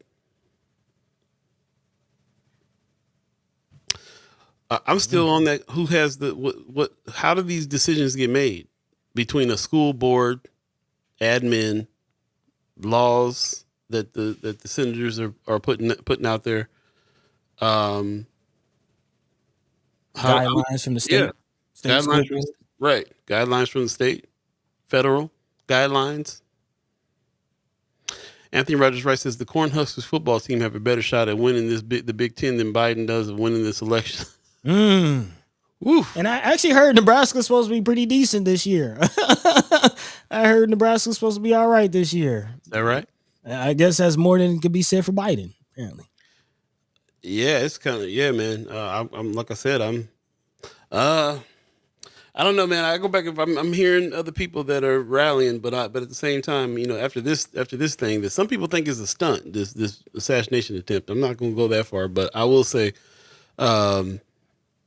that whether it was real or not, that man knows how to use that stuff to his advantage. Man, nothing's gonna be the same. I'll tell you that. Out there with a big old muff on his ear, yeah, I saw that. Big old bandage on the side of his head, like he's gonna milk it. Tony Johnson says, with that perspective, Black Christians should be really disturbed. Where is that outcry? That's a good question too. Where does the Black church fall on a lot of these things? A lot of these questions. It's a good question. Yeah. It's a good question. If anybody has any haps, by the way, it's 8:23 right now. If you believe in the concept of time, if you're just joining us, you're listening to First Sky Omaha Radio, First Sky Omaha in the morning. And we're in the second hour, which means that we're doing a lot more discussion, have a lot more loose discussion on some of the topics that we talked about a little earlier in the first hour. The first hour, we were really concentrating on kind of getting that news out and letting people know what's going on, and also some of the chat chimers voicing their opinions as well. So the second hour is definitely for us to deep dive, go into more discussion on these things. Let us know if you got any haps that are coming up this weekend. Let us know as well. Just want to remind you that the new format, season 1B, that we're in right now, that started on the 15th and goes to December 15th. We're going to be cutting out our Friday shows. We're only going to be broadcasting live on Mondays and Wednesdays now. And we're going to have kind of a news wrap up on Friday that we're going to be posting. And we hope that you, all the chat chimers and ghost listeners out there, take that wrap up on Friday and push it out, because the whole purpose of that is for us to kind of reach a broader audience and report more news, more original news as well, in order for us to kind of expand on that in North and South Omaha, North Omaha in particular, but Omaha in general with the North Side perspective. So that's the thing that we're working on now. It's the thing we're doing now. Hopefully we'll have a little bit more to be able to discuss come next week. We also are bringing the senators back on Mondays. If Senator McKinney has already agreed, we need to talk to Senator Wayne, see if he can come back And then we'll have another special guest on Wednesday as well. And also we're going to be doing some recordings of some interviews with guests, recordings of interviews with guests outside of the show. So we'll have a lot more material that we can kind of bring to you and get more perspective on these things. So when we do come together and talk, we can have a deeper discussion on all these things. So appreciate everybody that's coming through today on all of those things. If anybody has any haps coming up this weekend, we'd love to hear about it. One of the haps that just passed too, I want to give Amy Ryan a shout out. She just had her farewell celebration on Sunday. That was real fun, man. It was off the chain. This woman has been working in Benson area for 25 years, man, a long time. If you remember her from the pizza shop, she did the pizza shop back in the day. She turned that into the Pizza Shop Collective, where she started having events and things go on while she was sitting there dreaming about that empty space next door, which was the Benson Theater. And it's in this raw form, dirt floor, nothing but roof and walls. She was thinking about what she can do there on a bigger level. And decided to go for it. She switched and changed the pizza shop into the B side, and the B side ran for some years, raising funds to be able to kind of get the ball rolling on the Benson Theater, and then finally went ahead and made that move. And she started an organization called Kind Air at Benson Theater. It's her nonprofit organization. Started raising funds in order to be able to build that. $10 million later, we have the Benson Theater. And it is here, and it is serving the community in a great way. And she's really done some awesome work. And she's, as far as shaping Benson is concerned, so she says she's from North Omaha, so she's all about it. And a good friend and a person that we've been working with for a while too, man. We worked with her back in the B side when we were doing Mind and Soul stuff. Yep. So she's also been part of the reason why the radio station even came into existence, and so kind of responsible for how First Sky morphed into this. So shout out to Amy Ryan. I hope that she gets the rest and relaxation that she needs before she jumps into her next venture. She's also very anxious to be doing some stuff with us over here at First Sky Omaha. She's a journalist originally, so she's been very passionate about the things that we were doing. We had a funky good time up on stage, man. I was there with Chris Logger, her son Tag. They had me back there in the drums, man. They started playing some cool country music and stuff like that too. So I was back there like I'll go with the flow then for a minute, but it got a little funky a little later on, so I was happy about that. And it was also a pleasure and fun to play with those guys, and a lot more people came up on stage and had a good time. So I just wanted to give her a shout out and talk about the celebration that happened there. Utilize the space. It's still a space that is a very inexpensive place with state of the art lights and sounds and stage projection, all kinds of stuff. And it's very accessible to everybody to be able to use it. It is a community space. It's not just a theater to go, be on stage or show plays. A lot of people are coming in there and they're doing their annual meetings and stuff like that in the daytime, or trainings in the daytime. All kinds of stuff. It's a good place that the filmmakers in town are getting together and kind of showing their films, and happy hour on Tuesday in the front room. So, there's a lot going on at this space because she built it to be a community space for our community, for everybody that's the surrounding community. So it is your spot. She always says that it's your space. Come utilize it. Yeah. So shout out to them over the Benson Theater for everything they're doing there. They're a nonprofit organization as well. They're another organization you can donate to if you wish to help keep them alive too. And we're going to be doing a lot of stuff. First Sky Omaha is going to be doing a lot of events and a lot of things out of Benson Theater too. That's kind of what we're gearing up for these next few seasons as well. So. So look to put on your freshest, fanciest duds and come on through to some of the events that we're going to be putting on. And also, just come fly, because we're going to have some fly stuff happen as well. Oh, yeah. Well, one of the first things we did over there is brought Terrace Martin into town, and got to play his show with his father, Curly Martin. That happened to be his last show that he played before he passed away.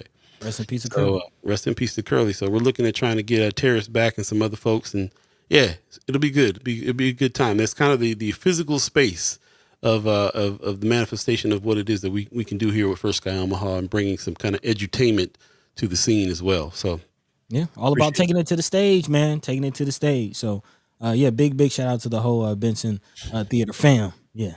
Yep. Mama God gives us a good morning, fam. Speaking of fam, hey, my dudes. Appreciate you. Anthony Rogers Wright, man. We were just talking about Trump. Anthony Rogers Wright said latest polls show Trump polling 18% of the black vote. That's a killer for the Dems. Man. Ooh. Brother Pena in the chat, good morning, says it's called messaging, and Democrats have a problem with it. When you're in the spotlight, we don't use it. Interesting. Okay. Also, Anthony Rogers said, yes, one haps. This is it. To be announced. Our dear brother Johnny from Ground Floor Guitar got robbed in broad daylight. Say what? It's coming there jacking stuff. That's not what's happening. No, it's not what's happening. No, man. It's not what's going down, man. But what is going down, he says that they will be holding a benefit show for him at the Sydney soon. That's what's up. There you go. Now that's what's up. That's a hap. That's a hap like that. Yeah, man. I'm fully down for that. It can't be coming in jacking folks that are trying to push music on the. Speaking of which, brother Anthony Rogers, I know you was traveling, but man, you missed the jam session. It was pretty off the chain. I want to give a shout out to you again for suggesting it, because we're gonna be doing this every year, man. Cookout jam session went down. Yeah, it's a thing. It's a thing. And I don't have my reigning champion photo set up. I'll give you the first one because really it's no different. Might even be the same table. I think we was on the same table. That's right. It might even been. Shout out to Kimmer Snipes, man. That's what's up. Appreciate that very much.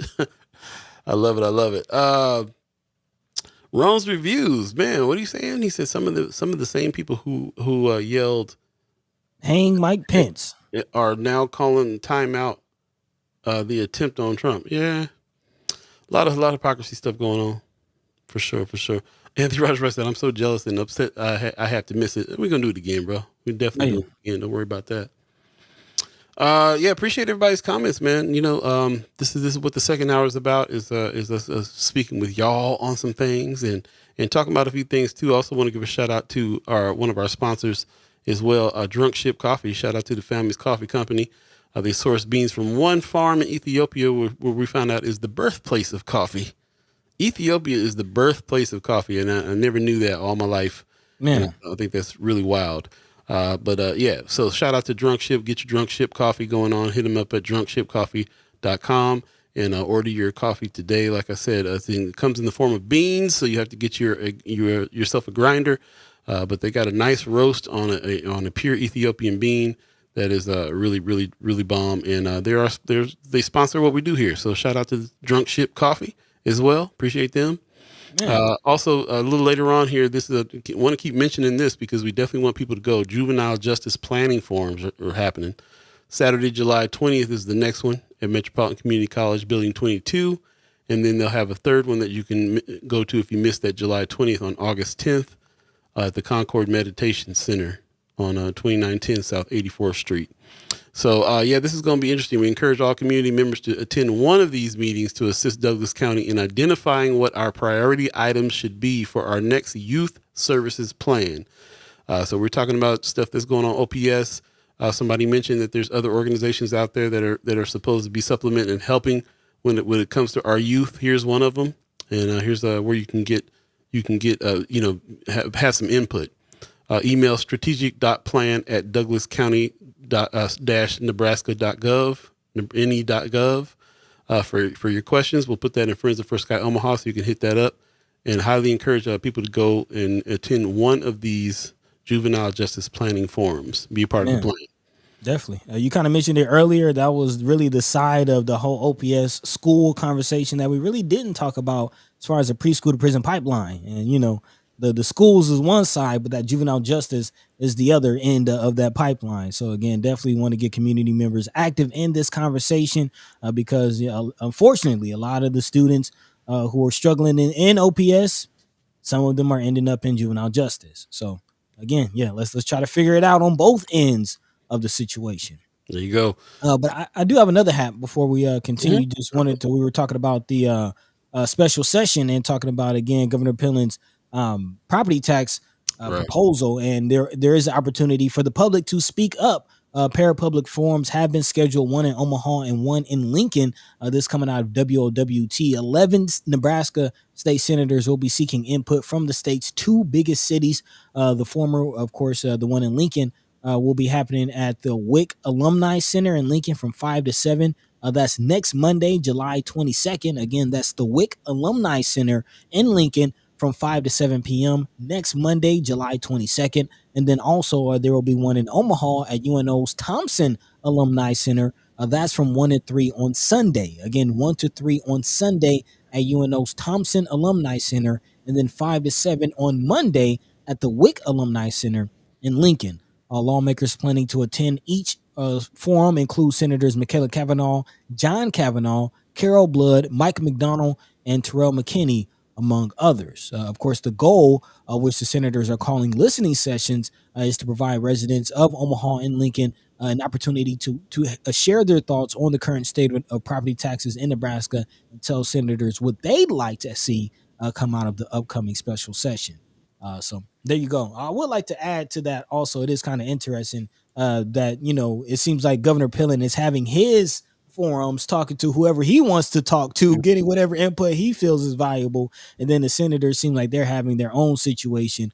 So I am kind of curious to see, how the two forums, what feedback comes out of those two forums. Most def, yeah. I think that since they're public forums, this is a good time for us to do a little call to action for people. If you can make these forums and go check them out, then please do. I'm sure that there are going to be some chat chimers that are going to be in the house for these things as well. And not to mention, we're going to be able to ask Senator Terrell McKinney about these forums, because he'll be there. We can ask him about them firsthand as well, and really kind of understand what happened there and what people said. But I encourage everybody to go. I mean, public forums are for you to go and speak up. So definitely go do that. It's a listening session. So you're the ones that they're listening to, and we've talked about the opportunities kind of dwindling for the public to speak their piece, especially to elected officials. So, take heed. Yep. Tony Johnson in the chat has given a shout out to Ashley Spivey. He says she seems to be the only black candidate still active in campaigning and being in the community this summer. She is running for district for Senator Justin Wayne's district. What is that? 13, I believe. 13, yeah. So she's out canvassing, doing her thing, and doing a good job. I mean, we see her all over the place. Shout out to her and her campaign for donating to the tenants, the Underwood Tenants Group as well. She came through to the cookout and donated something from her campaign for that. So shout out to her supporting.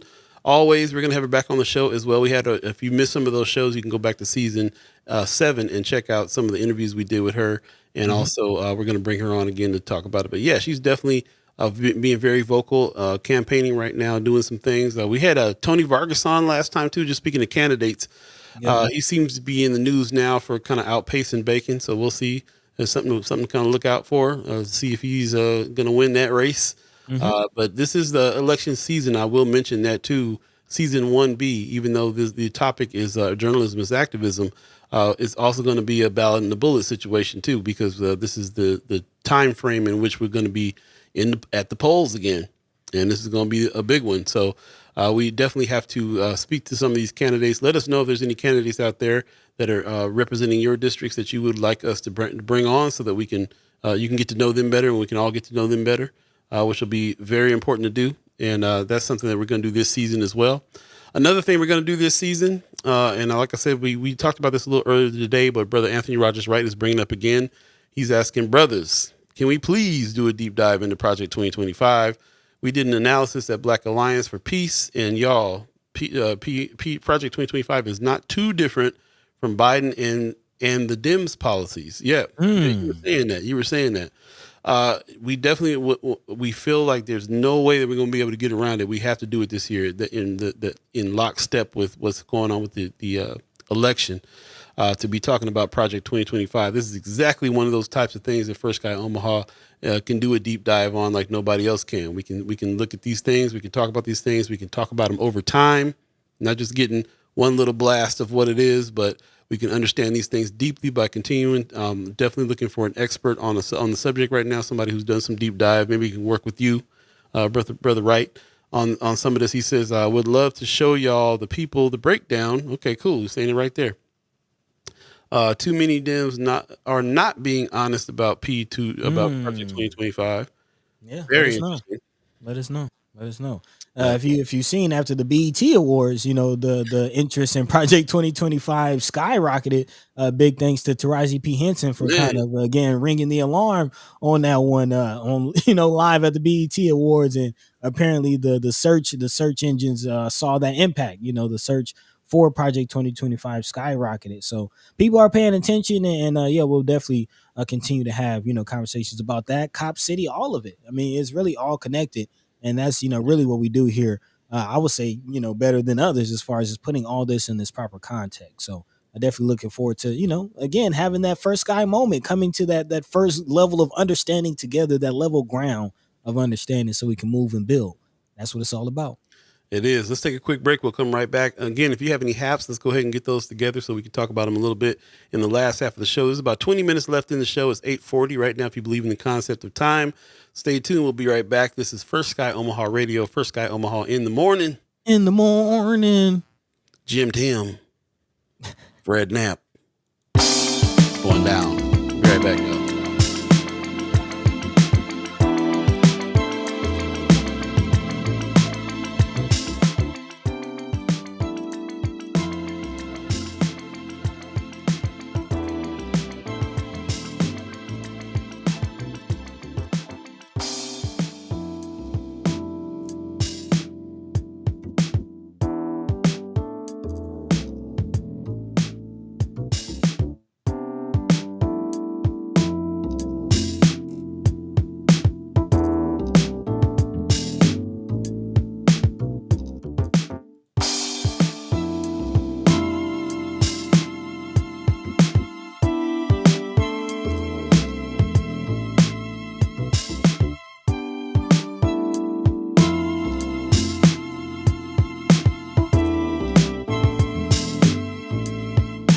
Welcome back, welcome back, welcome back, welcome back. You're listening to First Sky Omaha Radio, First Sky Omaha in the morning.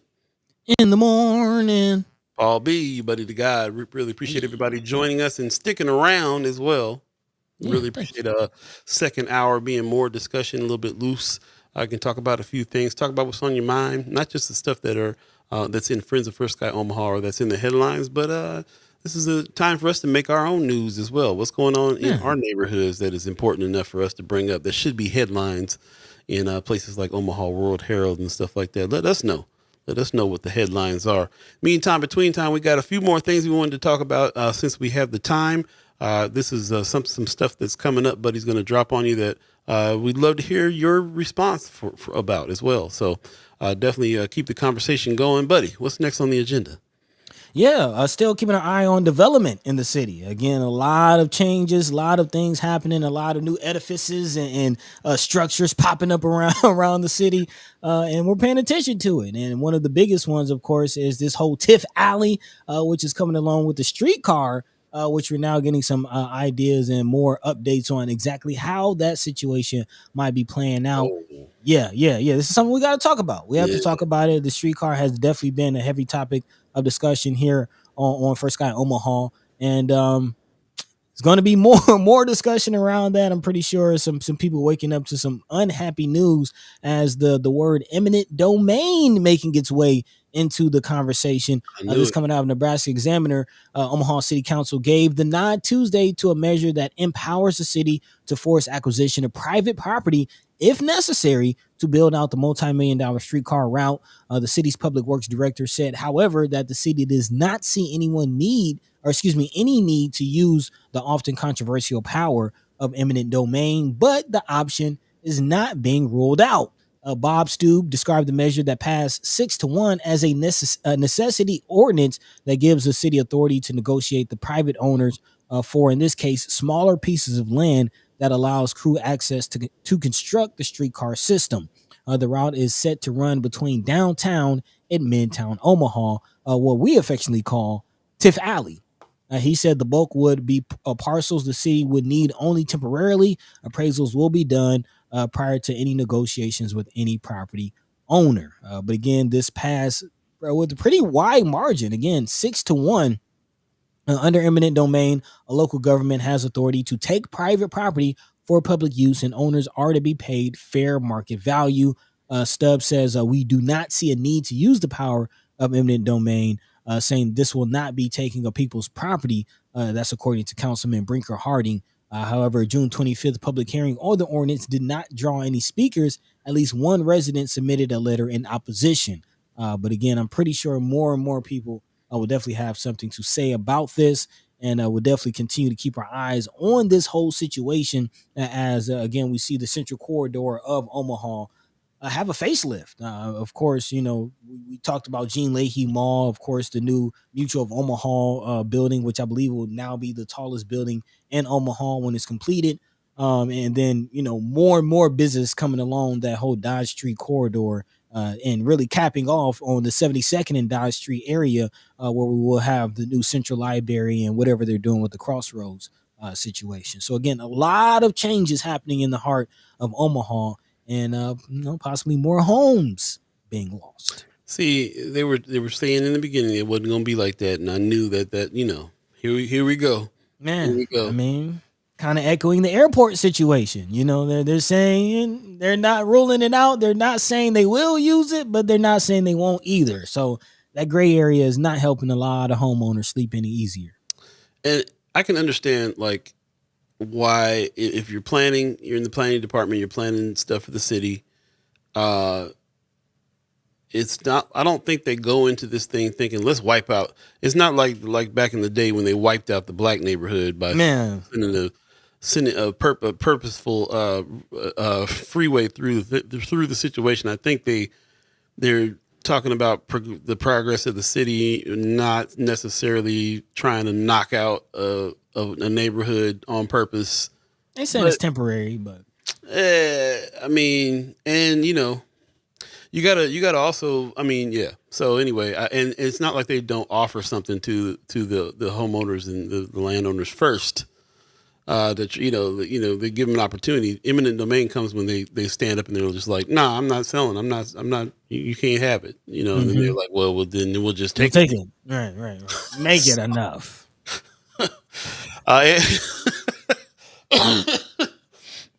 Anthony Rogers right in the chat says that, and we got to talk about the council's approving new diesel truck routes through North O. That's more emissions and more health issues for black folks. Councilwoman Johnson was absent for that vote.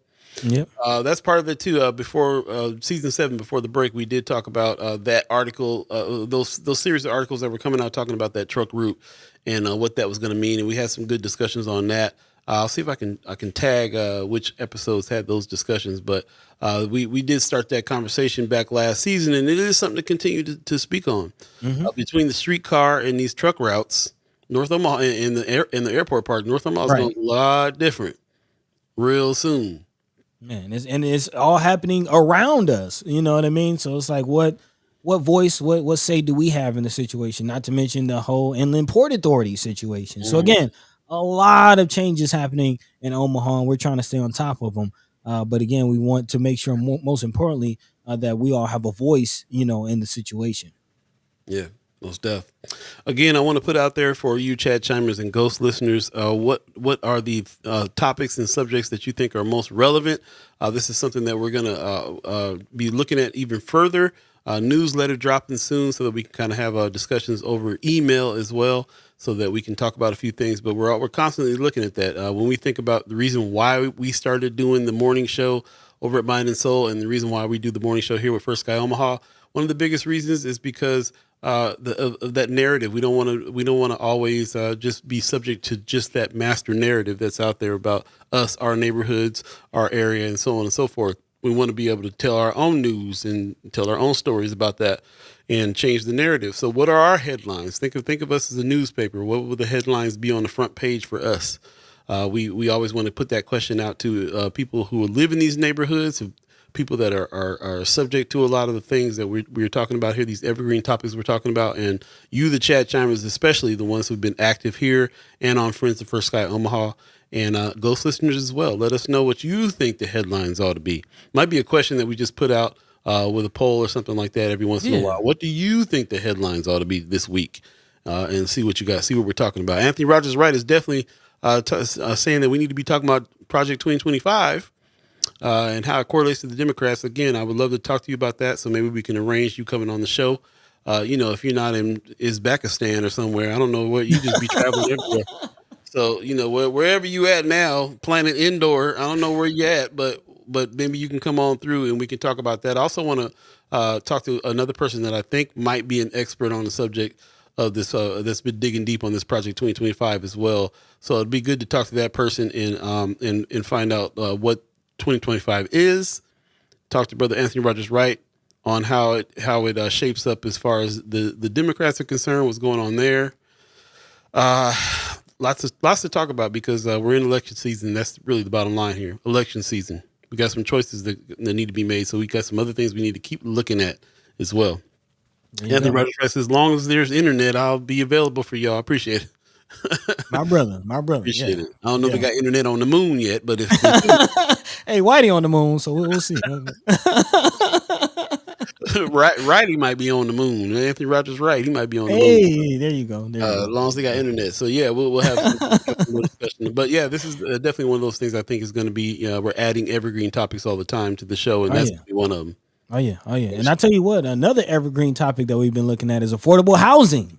Before we get out of here, got some updates on that situation as well. Again, apparently more affordable housing coming to North Omaha by September, which looks like to be good news. And side note, I did get to see some of the development going on by Wakanda. Again, Habitat for Humanity having that whole development popping up over there. It did look like a few people have already moved into those properties. So you do kind of see the growth happening in North Omaha. But again, more coming down the pipe. This, according to Channel 3 News Now, reports that for years, affordable housing has been something neighbors have expressed needing. But again, Donnell Brown, who's a brother born and raised in North Omaha, is bringing his first affordable housing project right to the north side. The project will include 4 single-family homes, 3 bedrooms, 2 bathrooms, and 2-car garage for each home. He goes on to say, so that's why I decided ultimately on a single-family home, was because ultimately take that home, acquire equity in it. They could live in it. They could sell it down the line if they choose to. So he's definitely thinking about future wealth and generational wealth and how home ownership can lead to that. In 2022, Brown purchased 3 lots of land from the city for $1. So again, he was a part of some of those things that we've seen recently, as far as the city releasing some land for the low ski. The 4th lot that he purchased was from Habitat for Humanity, who apparently matched the city's price tag of $1. So this sounds like a brother we might need to bring on to get some more information from. He's also benefited from the Spark CDI program, which we've learned a lot, or at least learning more about as of recently, as far as what Spark CDI offers in the realm of development, housing. Apparently, Brother Brown is a graduate of the Spark CDI program and began researching available land shortly after his graduation. If you're interested in purchasing some of these properties, he does have land in 25th in Ohio. Again, Donnell Brown works as a developer on top of his full-time job. So the man is busy working. And definitely sounds like a brother we need to bring on the show to get more information from. I need $1. Come on, brother Brown. Man, all right. Apparently, his full-time job, he also owns Lions Head LLC. So, again, a business owner, developer, brother of our own heart. Yeah, we're definitely going to need to talk to that brother. Absolutely. I love it. Appreciate that very much. Yeah, man. Development. Go ahead. Development. And I guess I can wrap this up, this next article into this also talking about development, getting land. And kind of last article of the day, a big shout out to our brothers and sisters of the Winnebago tribe. It seems like Biden did something right, with all the things that everybody's saying against Biden. He did sign Senator Deb Fischer's Winnebago Land Transfer Act, which will apparently help our brothers and sisters of the Winnebago tribe get some of their land back. The land transfer is about 1,600 acres of land that were seized in the 1970s by the U.S. Army Corps of Engineers back to the Winnebago tribe of Nebraska. This is huge. Senator Fischer said, our bill becoming law corrects a decades old wrong. Now we can finally return this land to the Winnebago tribe of Nebraska. I want to thank my colleagues for their unanimous support and the Winnebago tribe for their persistence and dedication for their people. The chairwoman of the Winnebago tribe called this a historic moment for her people, saying this is a truly historic moment for the Winnebago tribe, as lands that were taken from us over 50 years ago will soon be restored to the tribe. Our ancestors, including the late Louis LaRose, fought tirelessly to secure and protect our homelands. The tribal council is honored to carry on their work and help send this bill to the president in their honor. So again, huge win for our brothers and sisters in the Winnebago tribe. I mean, after this for a while, this has been something they've been going after for a long time, and it's interesting to me to understand the thing behind it. They took that land from them to do some recreational thing, and then just never came up with the money, never did it, and just been holding on to it all this time. So they were fighting for it back since the beginning, but it's just really like telling to me when you got the government that's just going to take some land away from the people there, and then say, because we're going to build some kind of Six Flags or something. They're going to build some kind of entertainment thing on it, and just never do it, and just hold on to the land the whole time. Man, it's crazy. So was that the plan the whole time?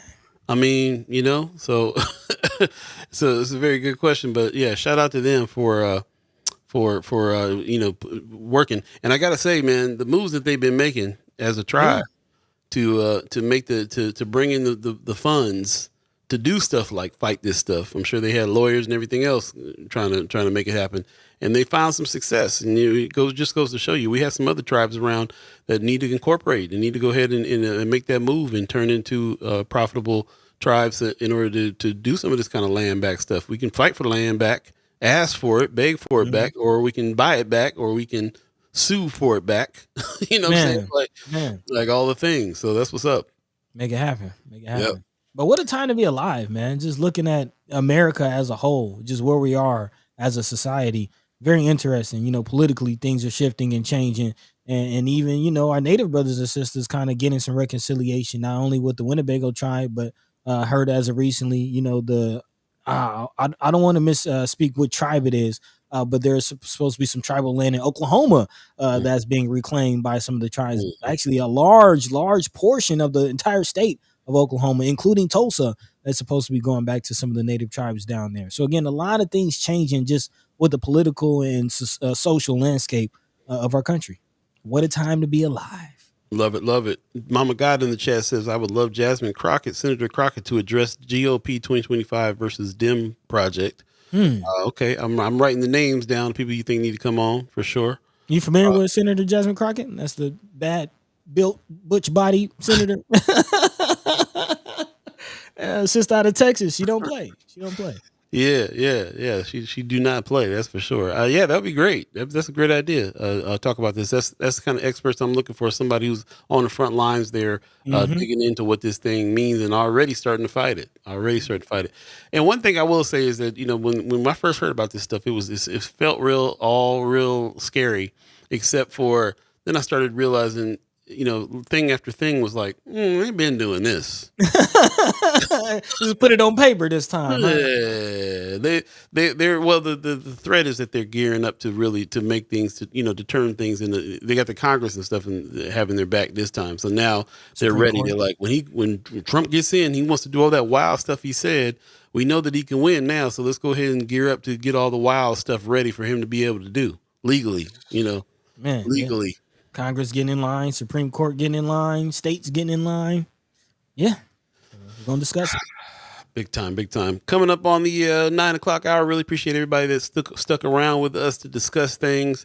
This is also a time I got my notepad out now, so I'm taking notes. So we got people that we want to bring on to the show that would be good ideas. Also, I want to give a shout out to some of the contributors over at Friends of First Sky Omaha, the regular contributors, Kimber Snipes, Marianne Williams, Marlon Harrison, Miss Erica Felt. Yeah, appreciate you very much. You guys putting things down. I see Tony Johnson comes on as well on Friends of First Sky to comment on a lot of things that are on there too. And yeah, a lot of times I see one comment, two comments. So, keep in mind that you can use that place to have a discussion as well. When we're not live, you can go to Friends of First Sky Omaha and jump on a subject and do that. And also, please continue to contribute articles that you know that are going to be relevant and things that we want to talk about when we get together and do the live show. Season 1B is happening right now. This is Journalism is Activism. theme of this season, we got to build citizen journalists. You are the citizen journalist as well. Anybody who contributes to Friends of First Sky Omaha is part of the editorial team here at First Sky man. Omaha. That's what it's all about. So please continue to do that. And if you want to talk about doing some more, getting deeper into the citizen journalism world, let us know, because that's what we're going to be trying to do this season as well, is train citizen journalists and get people together so we can kind of keep track of things and hold people accountable and create our own headlines. Yeah, man. So there you go. Appreciate it very much. We're going to go ahead and get out of here. It's about 9 o'clock right now. If you believe in the concept of time, Buddy, got some words for the people? Yeah, man. A big shout out to everybody who's embarking on this journey with us. We appreciate y'all. We love you. We thank you. That has not changed. And, let us know how you feeling about the new format. How you feeling about the changes?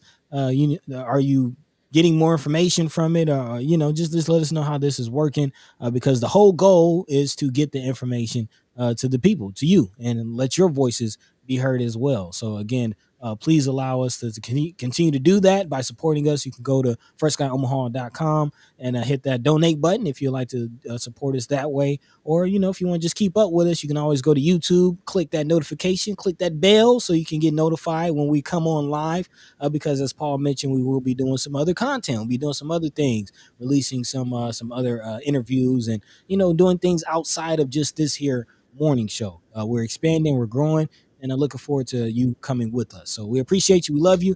Again, no show on Friday. Catch us on Monday. Well, we will be dropping something on Friday, but we won't be live. So do look out for that. But again, we're looking forward to catching you live on Monday, when hopefully we will have Senators Terrell McKinney and Justin Wayne put some respect on their names coming in. Hopefully give us some more information about this special session coming up. So again, a lot more discussion to be had, and hopefully we can have it with you. In the meantime, between time, Paul B. Yo. What's the word, man? Pop says, great show. Love you, and love you all, and see you Monday. Appreciate you, Pops.